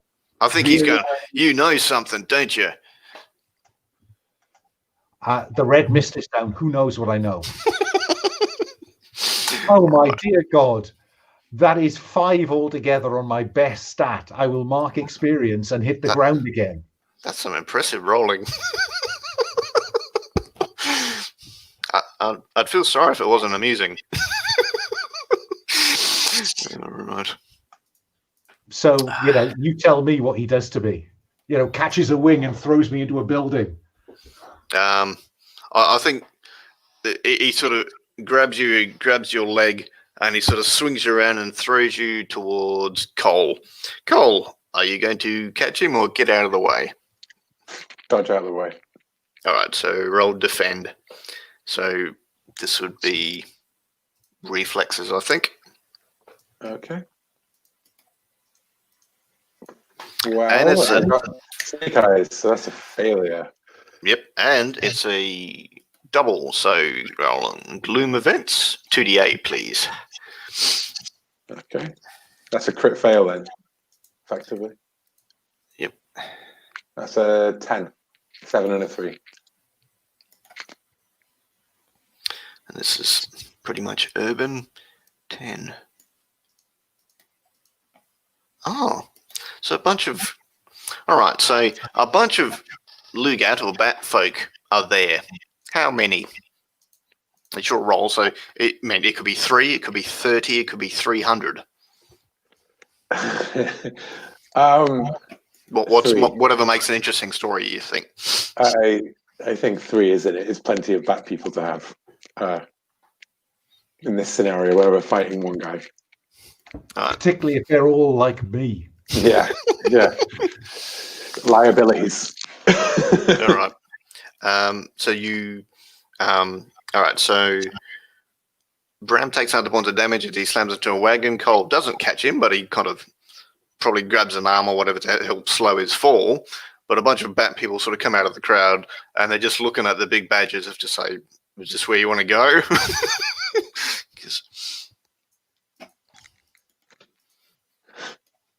Oi, badger! Are Stop we going to picking play on on? my friends. Pick on somebody your own size. He's like, "You, I've been looking for you," and he cracks his knuckles. I've been looking for you too. Do you go to the real world much? 2 years ago, I watched a film called Kung Fu Panda. What? I'm going to do some sort of like Kung Fu sort of sumo pose and go. You're trying to bluff him. Badger. That would be wits. Roll plus wits, please.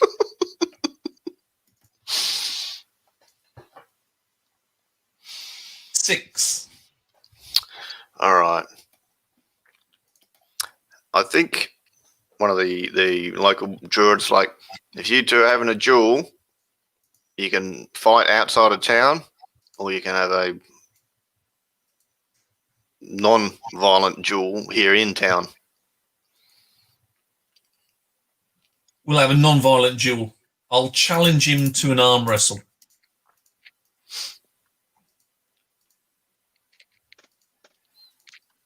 They're like, people are like, no. You chose the type of duel, so he chooses the specifics. He says, he sort of looks you up and down and caber tossing. Easy as anything. Tossing a caber. Like a big hot dog. All right, so people go and get some logs. Yeah, we'll just do your roll, I think. So roll plus might. What have you got? 2. Oh, okay, he's actually quite strong. I rolled 8 plus 2, 10. All right. So, yeah, you toss the caber further and better than the other guy, which is a sentence I've never said before. Yeah, he sort of, yeah, he tried to do it too quickly, and he kind of gave himself a stitch, and yeah, he just sort of flopped his caber. There's a sentence I don't want to say again. All right, so you win the caber tossing contest, and he's just like, "We'll meet again," and he marches out of town. And the winner is Fungo.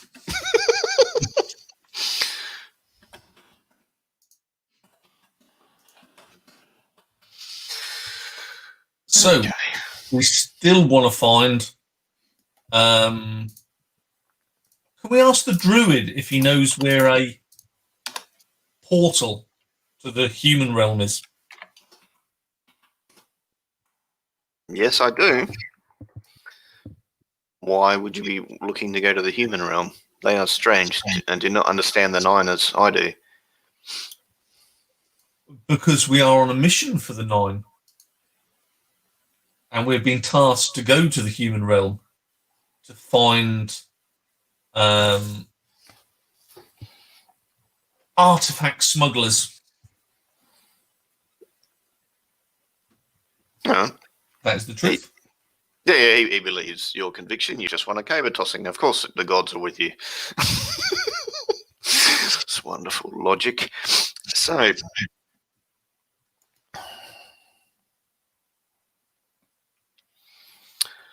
he's like,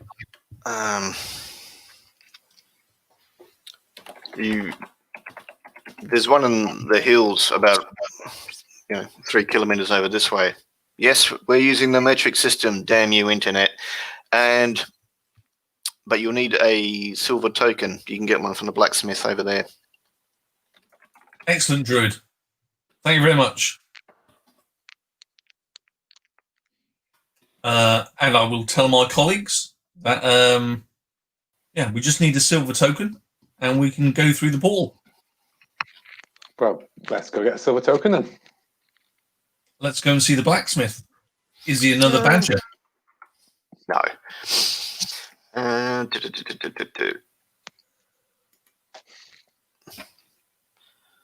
Bram, what happened last time you were here in this town?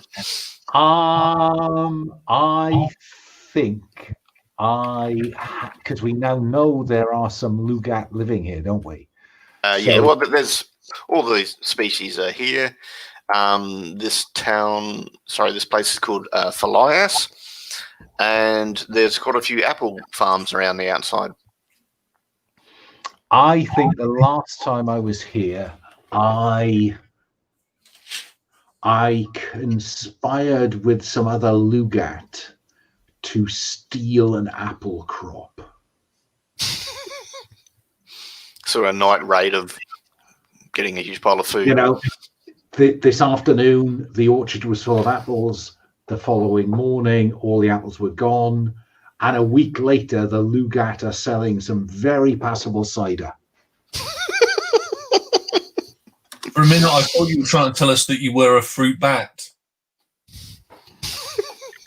Oh, so close to that. So close to that. No, didn't think of it.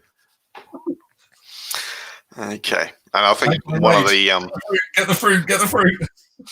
one of the Lugats that sort of come out forward in the fight is one of the gives you a nod. He was one of the ones that was on the raid with you. And so we need a silver coin. Is this right? Yeah, like a little token. Oh, is it a special? I mean, is this just money, or is this a specific silver token? It's a specific token he makes. Then I think is there any way these Lugat can help me get one? No, the blacksmith likes favors. You've got to sort of help him, and he'll do it for you. Oh, well, then, is there any way the Lugat can tell me what the blacksmith wants?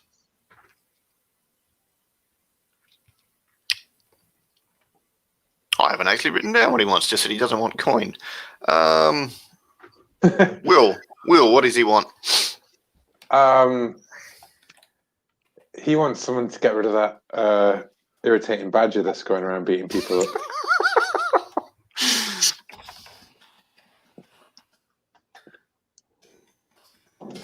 Callum the Furbolg. Okay.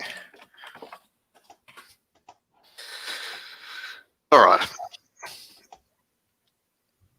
He's one of the people who he's got a big black eye from this badger for earlier.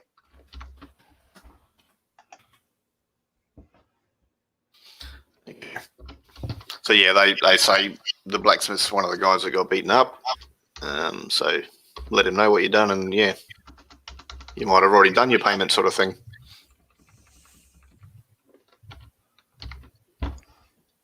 Yeah, well, that's certainly the argument I think we'll try and make. Yeah, I think let's head over directly to the blacksmiths and engage him in conversation, where I will let it be known that I was indeed the caber tossing champion, and I vanquished the badger out of town. And I will offer him a soggy chip if he wants it. Did you dust those off the floor after you went charging in at the badger and dropped them in the mud? You picked them back up again afterwards and were like... Yeah. And you lot just look at me as I'm like, well, they're not all that bad. You know, I'm sure you all have eaten things that landed in the dirt before. You know, who hasn't? You know? At least it's not fruit. Okay. So... are you going to do anything else, or just going straight to the blacksmith? It's 4 in the afternoon.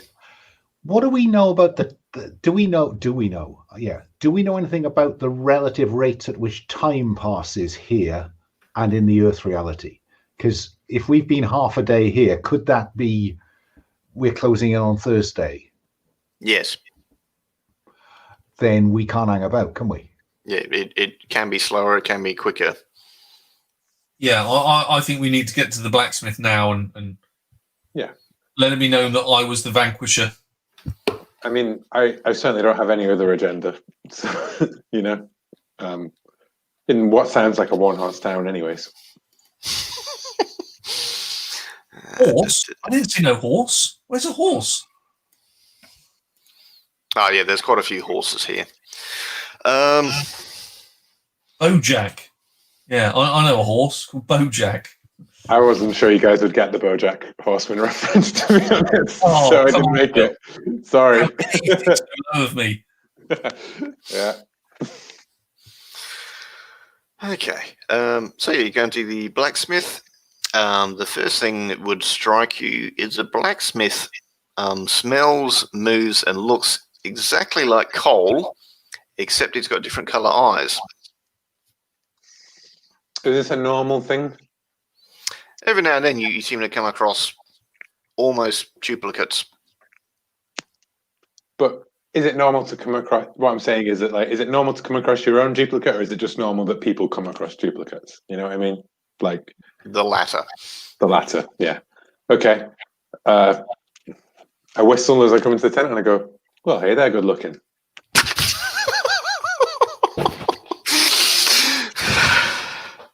He gives you an odd look and yeah. Welcome to Philias. I'm the best blacksmith here. How can I help you? Give me 1 second. He is sort of sneaking odd looks at you. Yeah. And I'm like, yeah, it's uncanny, isn't it? I've heard about this, but I've never. Well, obviously, maybe there's more than one, more than two of us, huh? I don't know if the world could handle that. No. So you live mostly here then, in the gloom? Yeah, I've never been to Earth, is it? All right. Well, if you come over, give us a shout. They have things called identical twins over there. No one will ask any questions. Okay. I'll keep that in mind. But Goes back to- you think you could help, someone who you've got quite a lot in common with? I just need a silver coin for the portal. Oh, you need a token, and he sort of pulls down a box, and they look like silver owls, just little silver owls about 3 centimeters tall. Right? Yeah, one of those will do. And he says, "Yeah, you just say aloud one of the names of the 9 while you're holding it, and he gives you directions to the portals in the hills." Well, thanks. And I slip him no, I don't know. Would that does anything from the normal world carry over to the gloom? I've got my gun, I suppose. So that carries over, yeah. So I pull out a business card with a mobile phone number and a thing, and I say, "It might not mean anything to you, but if you do get to Earth, just hand that to the nearest friendly-looking person and ask them to get in touch with this person, and I'll come pick you up and I'll show you a good time, mate." I mean, what else do you do when you run into your doppelganger? I don't know. Selfie. Except mobiles don't work, so yeah. All right. Is Fungo and Bram doing anything? You're muted, Alan. We've lost Alan's sound. Sorry, I was just being dense then. No, I don't think. No, I mean, all Bram has done so far is cause chaos, and I think his better nature, his understanding, is trying to just shut the fuck up. Just leave the humans to speak. Okay. All right. So I guess you're heading into the hills to the portal. Get home quickly. Well, home. Okay. So you go to the hills. You can see there's sort of a patch of mist. Hold up your tokens. Speak one of the 9's names, which you all know. And bang, you're back in Whitebridge Park. It's east of Salisbury. Sometimes there's sort of ad hoc markets here, but there's a bit of a kids' playground, and it's just near the River Bourne. Okay. There was a bunch of people walking towards the area, and then they just sort of stop and look at you, and you recognise Byron and whatever her name is, Tracy. Oh no, that's far from hipster. I have a list of hipster names. Bianca. Yes, let's go for that. Bianca.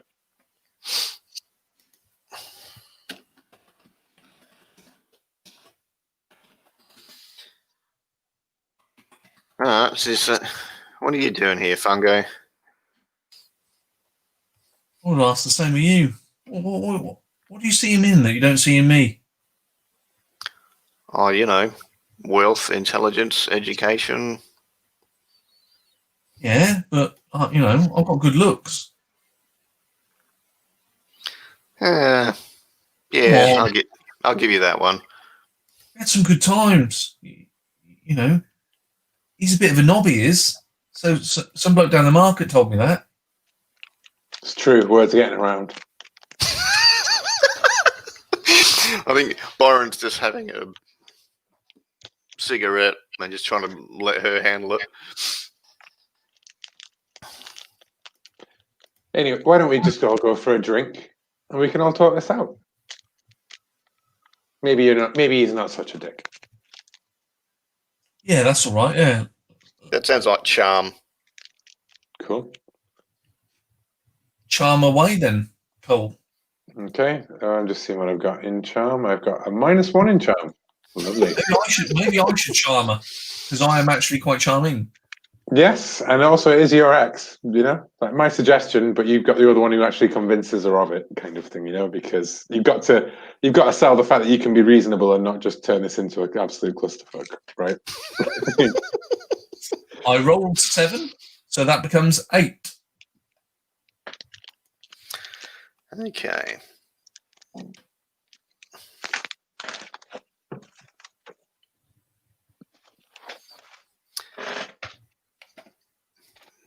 Where is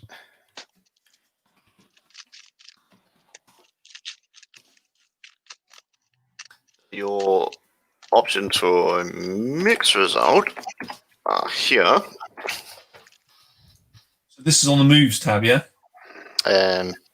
Yeah, would be.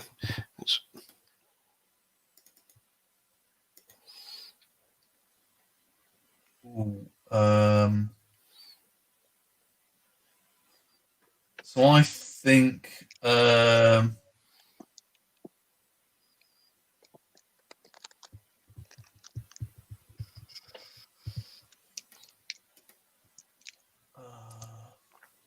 Gloom event. I think they have I think Byron has heard of my. She has told him that I am a. Oh, I don't know this. You smell or hear something from a memory. I think it's the smell of her hair. And I think I start crying. You start crying? Yeah. Okay. She's like, so don't start there. We'll come and chat. But she's probably got a bit of a smirk because she knows she's got the advantage, because you're a big sap. Yeah. No, I think that's fine. That's fine. I really miss you, Bianca. I really do. It's good when we get together. I don't know why you ran off with him. I really don't. It's gone into fantasy EastEnders now. Yeah, that's going to be fantasy EastEnders, isn't it? She'd never picked Bianca. Yeah.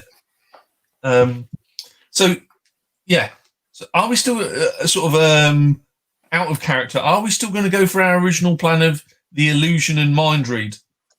No, not with Byron here. I mean, let's just see how it goes. Well, it only lasts 3 minutes. So yeah, we could take him in at the we could follow him in at the toilets, sort of like hold him in the toilets, and then you could come back as him.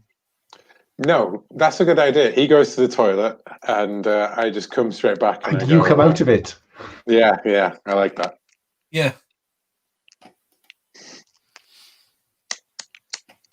So yeah, I think we'll have a drink, and I don't mind lacing him with, more and more pints of booze until basically he's got to go to the toilet. All right. What are you drinking? What do you three drink, you think? What's the most sort of... well, he's a hipster, so he'll have to have an IPA. That is so hipstery, that's unreal. And I think I'm going to drink something classically sort of like unhipstery, so a mild. A mild. Or, something... A bitter, yeah, but a crap bitter. Something like Tetley's. Some sort of horrendous, or Boddington's, another horrendous bitter. Yeah. Medium dry sherry.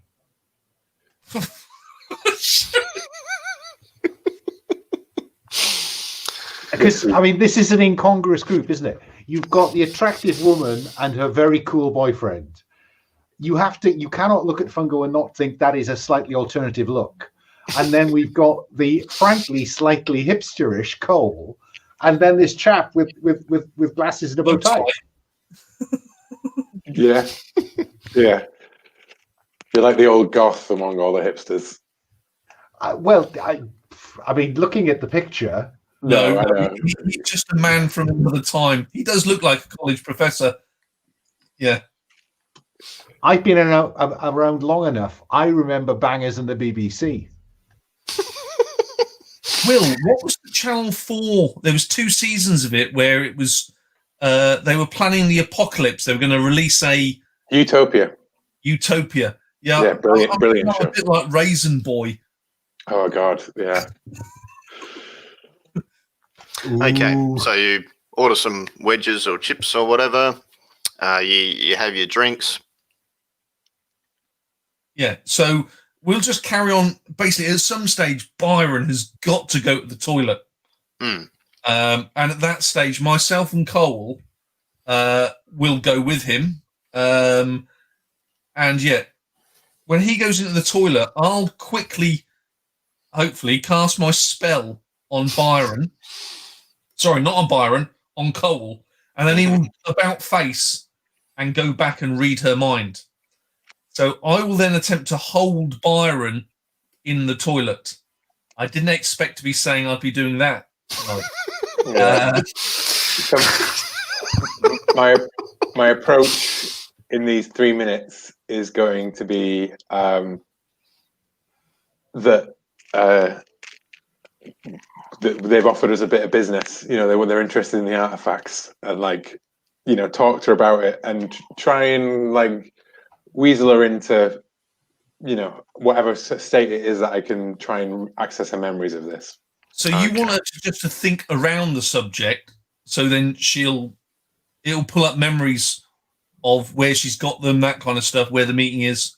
Yeah, loaded statements that sort of make it sound as though I know what I'm talking about, but it's all about sort of putting up a deal between us lot and them, but to sort of get her the real scoop kind of thing. Okay. I think it makes sense for Bram not to be at the table at this point, because it ought to feel like it's just her and her boyfriend having that conversation. So Bram will go to the bar to order an extremely rare steak sandwich. All right. Now, my illusion and Cole's, they're both magic moves. Yeah, so it's basically up to me whether I have a gloom event. But since you're doing 2, I think I bloody well will. Have a gloom event in the toilet. I think that's a great place for a gloom event. Yeah, that did occur to me. Okay. While you hold the door shut and Byron's going, ah! No, you could just have a friendly chat. That is the worst trip I've ever had, he says, on returning. You could just have a chat with him there, but he doesn't realise that someone who looks like him is having a chat with his other half, sort of thing. Yeah, I will have a very boring chat with him. Meanwhile, for 3 minutes. Paul, roll 2d8, please. We'll do your gloom event in the toilet. Well, I always have my gloom events. 12. 12. I think we've had 12 before. I might get you to re-roll that one because I don't want a portal bidding when you're in the toilet. Oh, I don't. No, that's 13. Okay, That's it's great. There's silence. So, yeah, you're in there and you notice everything's dead quiet, and you got to have a chat, and there's like no sound. I just think that is just like a gents loo with the boyfriend and the ex-boyfriend. No words are said anyway. It's just like, yeah. So, no sound. Yeah, I mean that's pretty weird. I mean, does he react? I mean, what's he? I think he notices, and he'll open the door, step out, hear the sound, step back in. You know, and he's sort of mouthing the words, "Where's the sound?" He's fascinated by what's happening with this.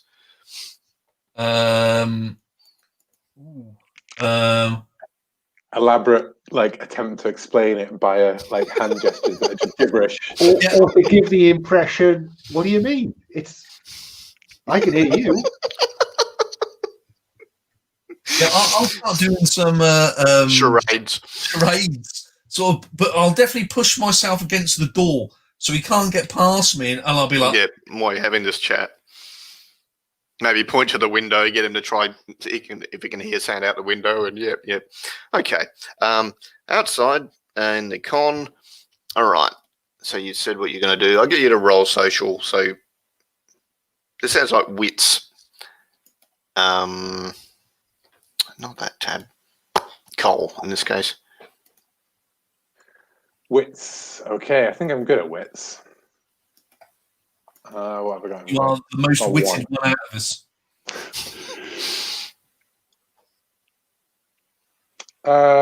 Still only a 6 though. So Okay. experience.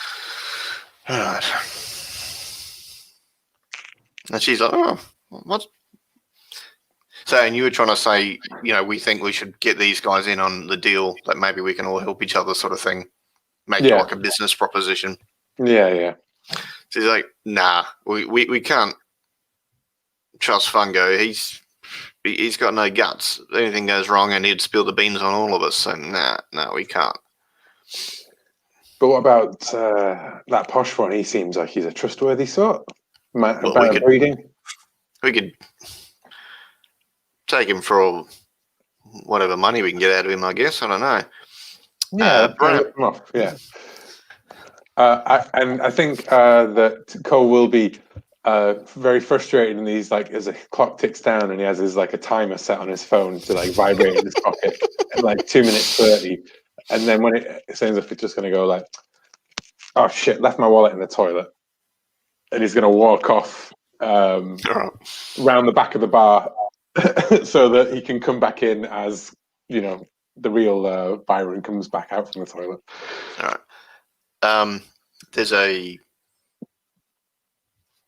Bram could notice there's a reporter with a camera and stuff out the front of the pub, and because you notice on the TV feed, and you're like, hang on a minute, that camera's pointed at the front of this pub, and the reporter's saying, there's been some strange wildlife events tonight, and they sort of pan the camera to the left of the pub, and there's hedgehogs all over the place, hundreds of hedgehogs. I think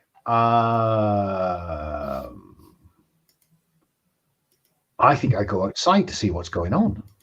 Yeah, I mean, they're not fighting or anything. It's just hundreds of hedgehogs sort of gathering and sniffing each other and ambling around all over the place. Okay. I don't know if it's worthy of a retcon, but Will, you forgot one of your key playbook moves.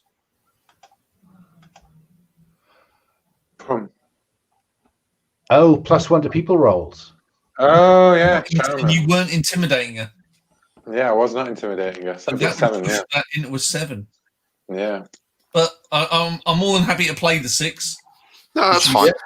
Yeah, so she's all right. Yeah, we'll try and get some money out of the rich-looking one, but Fungo's got no guts, so he's the fall guy if it goes bad. Okay.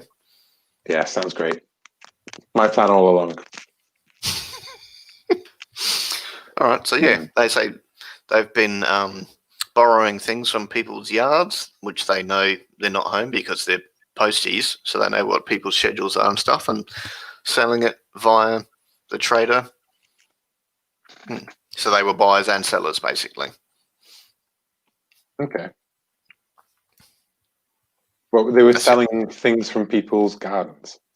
Yeah, they were nicking stuff when they weren't home, when they were doing their postal rounds, selling it via the Furbog to people in the gloom.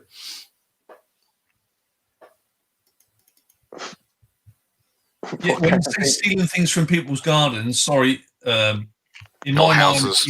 mind, okay, because I thought they were stealing like garden gnomes. No. All I could think of was garden gnomes and like newspapers and stuff, maybe, or like bits of grass. Like, No.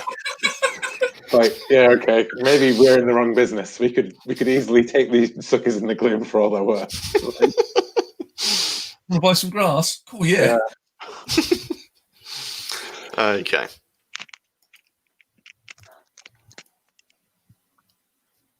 So yeah, they've agreed to it, and you. Okay. Well, I think we need to go to Bram and the invasion of hedgehogs, because I'm interested to find out about the invasion of hedgehogs. I will seek to understand in a gloom-worthy way what is going on here, because this is not something I associate with the Earth reality. When I've been out hunting at night, I don't find many hedgehogs. So knowledge, expertise, or wits? Yep. Which is, I go with expertise, which is 1, I think. Though the way I've been rolling dice, it really doesn't matter. It's impressive. That was 1 and 2 turned to 4 and 2, so that is 7. So on a 7, 7 to 9 success. Player decides one option that fits the story. Consumes resource, equipment, or time. 3 wound points. No, I'm not going to wrestle with hedgehogs. Attract attention from creatures or factions. That could just mean that all the hedgehogs, a bunch of them come to you, and you've got hedgehogs wandering all over you and stuff. I think it would be interesting for the story if I come out of the pub and the hedgehogs stop what they're doing and begin to flow, in a slow wave towards me. Yeah, that's all cool. The only downside is you're on the news, because there was exactly. I'm curious what the news crew are going to do now. This film, they're saying this hedgehog man has been surrounded by these hedgehogs.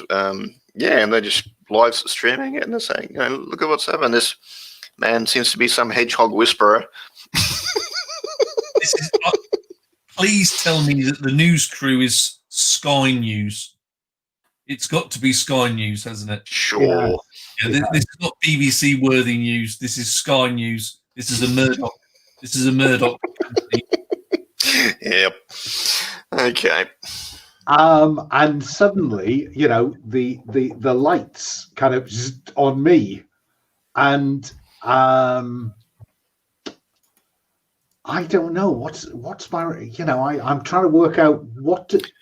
I presumably it could be a moment of understanding. It could be a moment of wrath. That's what I'm slightly worried about. And I think maybe it's calming. Maybe maybe this Earth isn't too bad after all. I'm a bat. They're shining lights at me. Yeah, go Wrath and start throw hedgehogs. I think that this is going to be one of those viral Facebook or Instagram moments when the Salisbury hedgehog whisperer goes berserk and attacks camera crew in that glasses Dickie Bow form. Camera just I think as people are watching this following day, so there's this kind of shock, and then the lights come on, and they will think it's just red eye, but then there's that kind of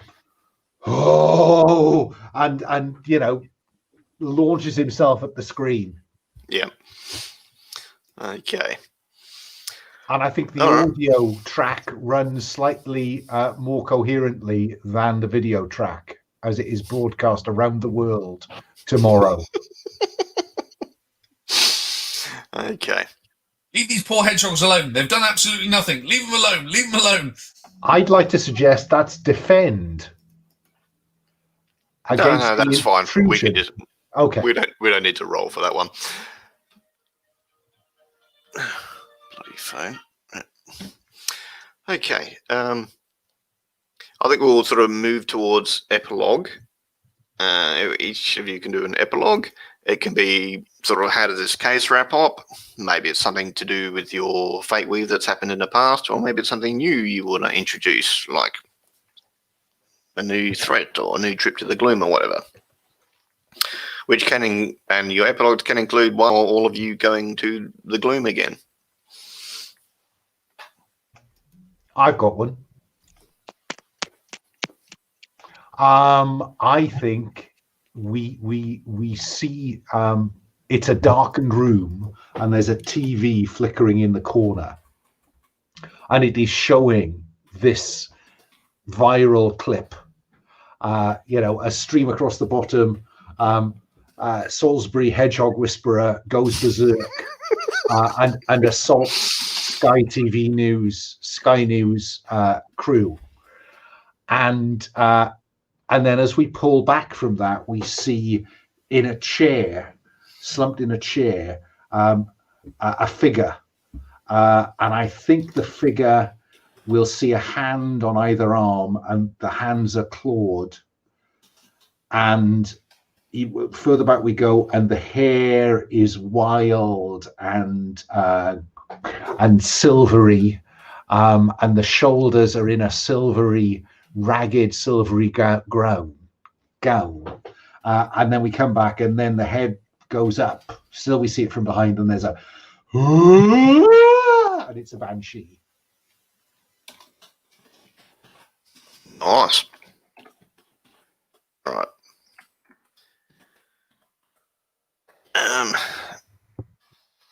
Will, you got anything? If you're thinking, I'll go, Will. Yeah, you go for it. Yeah. Yeah, I think you see. I think you see Fungo at a Happy Clapper church service. He is indeed performing heresy at this stage, but Bianca is about 3 rows in front of me, and everybody is having an excellent Happy Clapper time, apart from Fungo, who is sobbing 3 rows back at the Happy Clapper church, looking at the back of Bianca, who is having a good time with Byron at her side, and it's like, oh, Bianca. Yeah. Well, he probably doesn't get it as she goes there to pick targets for them to, wealthy people to pick off their gardens and stuff. Go on, Will.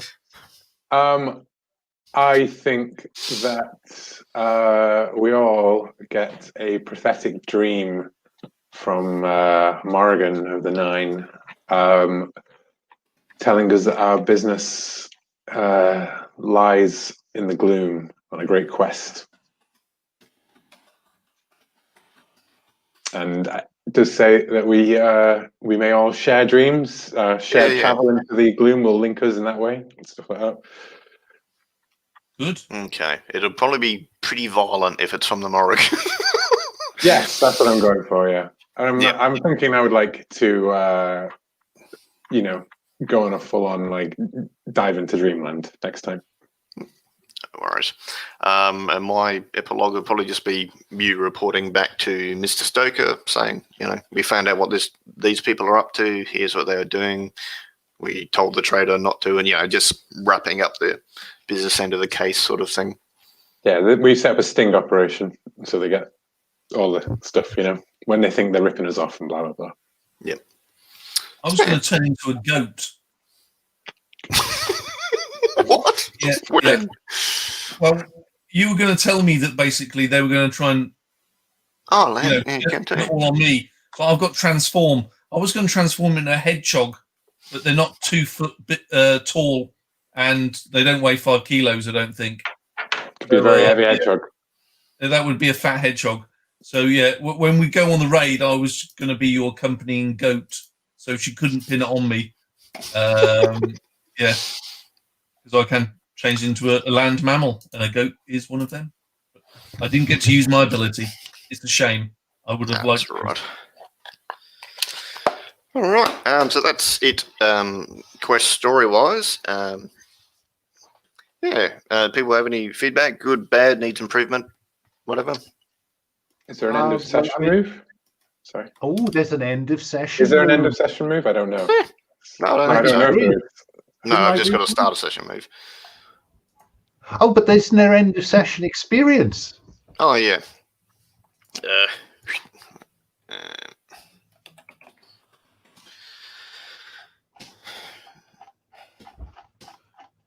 Poor bugger, you probably want to go to sleep.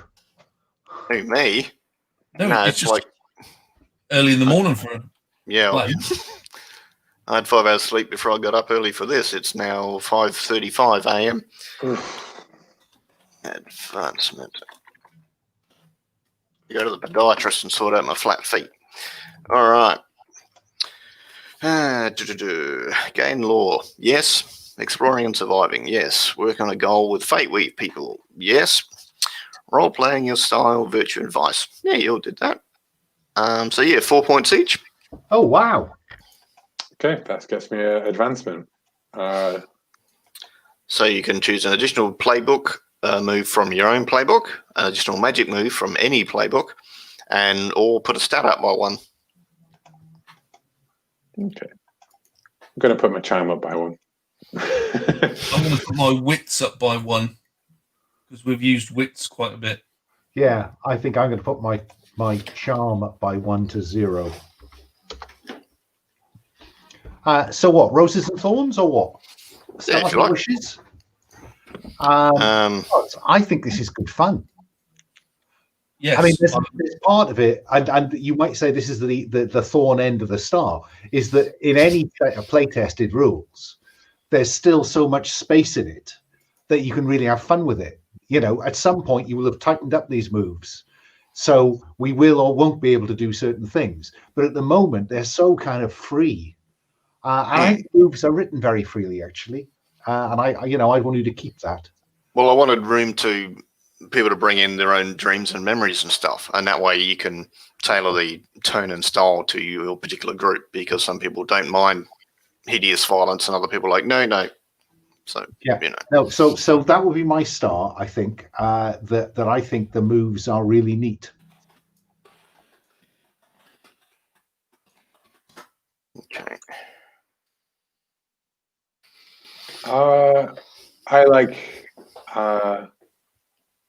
I do actually like the whole you have a different form in a different world, and I like the idea of the human. I do quite like the idea of the humans being the ones who maybe don't change all that much, or might even change quite a lot.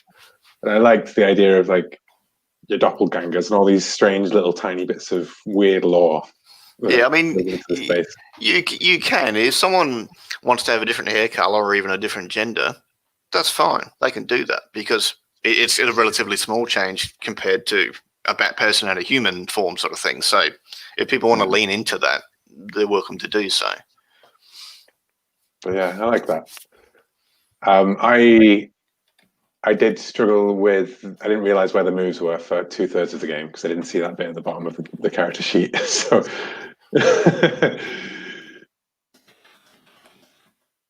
But yeah, they're pretty flexible, and I like a lot of the magic ones. They've got cool little limitations to them, I think. Yeah. No, Well, I wanted to. I'd definitely say there's more play in the magic moves than probably the playbook moves. Did we really use many playbook moves at all? To be honest, We did. well, I Thank suppose you. I Alan used used both his of in the mine. gloom. I charm people. Well, I mean, I'm kind of assuming I can't fly in the human world, can I? You can, but it's going to attract attention because even if you keep your human guys, people are going to go. You know, that's a lot harder for them to go. No, that's just someone standing up there or something. You know, It's a bat that's very, very close. yeah, it's. But yeah, those that's my roses for that. My thorns are I struggle not knowing what quite to do just because of the setting feels like like the Nine and the world and the laws and the kind of like there's so much to sketch out, but not knowing if it's like a is it like apocalypse worldy type where I would just shoot that guy in the back rather than let him attack anyone, right? Or would that be like me walking into your average D&D town and just murdering someone in the street?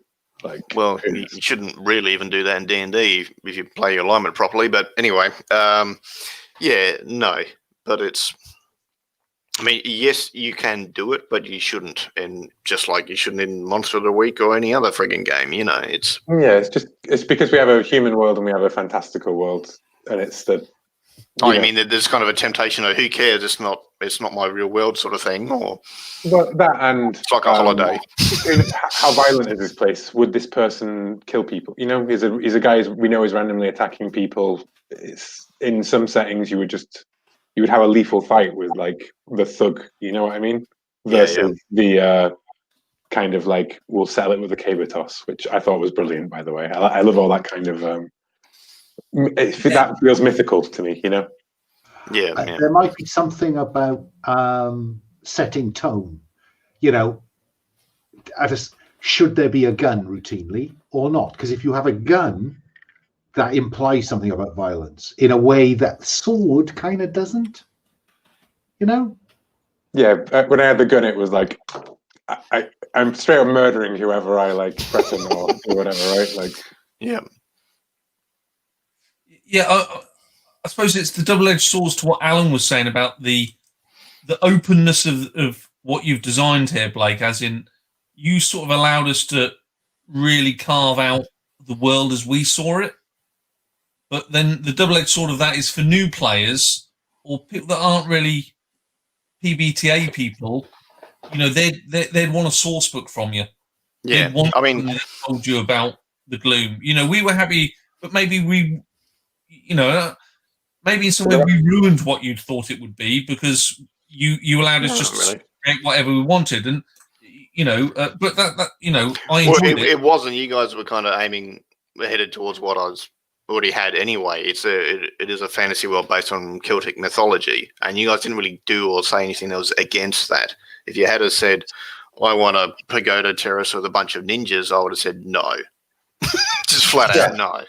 But I guess that's my thing. Is that like there are setting pieces that are like the Nine, for example, and the Furbolgs, and there's towns, thousands of people, or portals, or a common knowledge thing with a, what I mean, like that kind of like there are things, and it's the not knowing like how all of that impacts upon the norms and the sort of cultural sort of stuff, Yeah. Like, definitely very enjoyable. Definitely. Yeah. I did love. I have to give a particular star to the otter eating chips. But I'm looking forward to next time. Yeah. Do you want us to carry on with these, or do you want it to change? Might as well, because that's another form of playtesting to see how ongoing characters go compared to starting characters. Yeah, I mean, maybe you want to tweak the XP a bit because we all sort of leveled up there. Well, that was largely from Alan rolling shit house. That was impressively bad. I've don't know got 2 if towards 4x next time. Yeah, I don't know if 4 XP for an end of session is a bit big.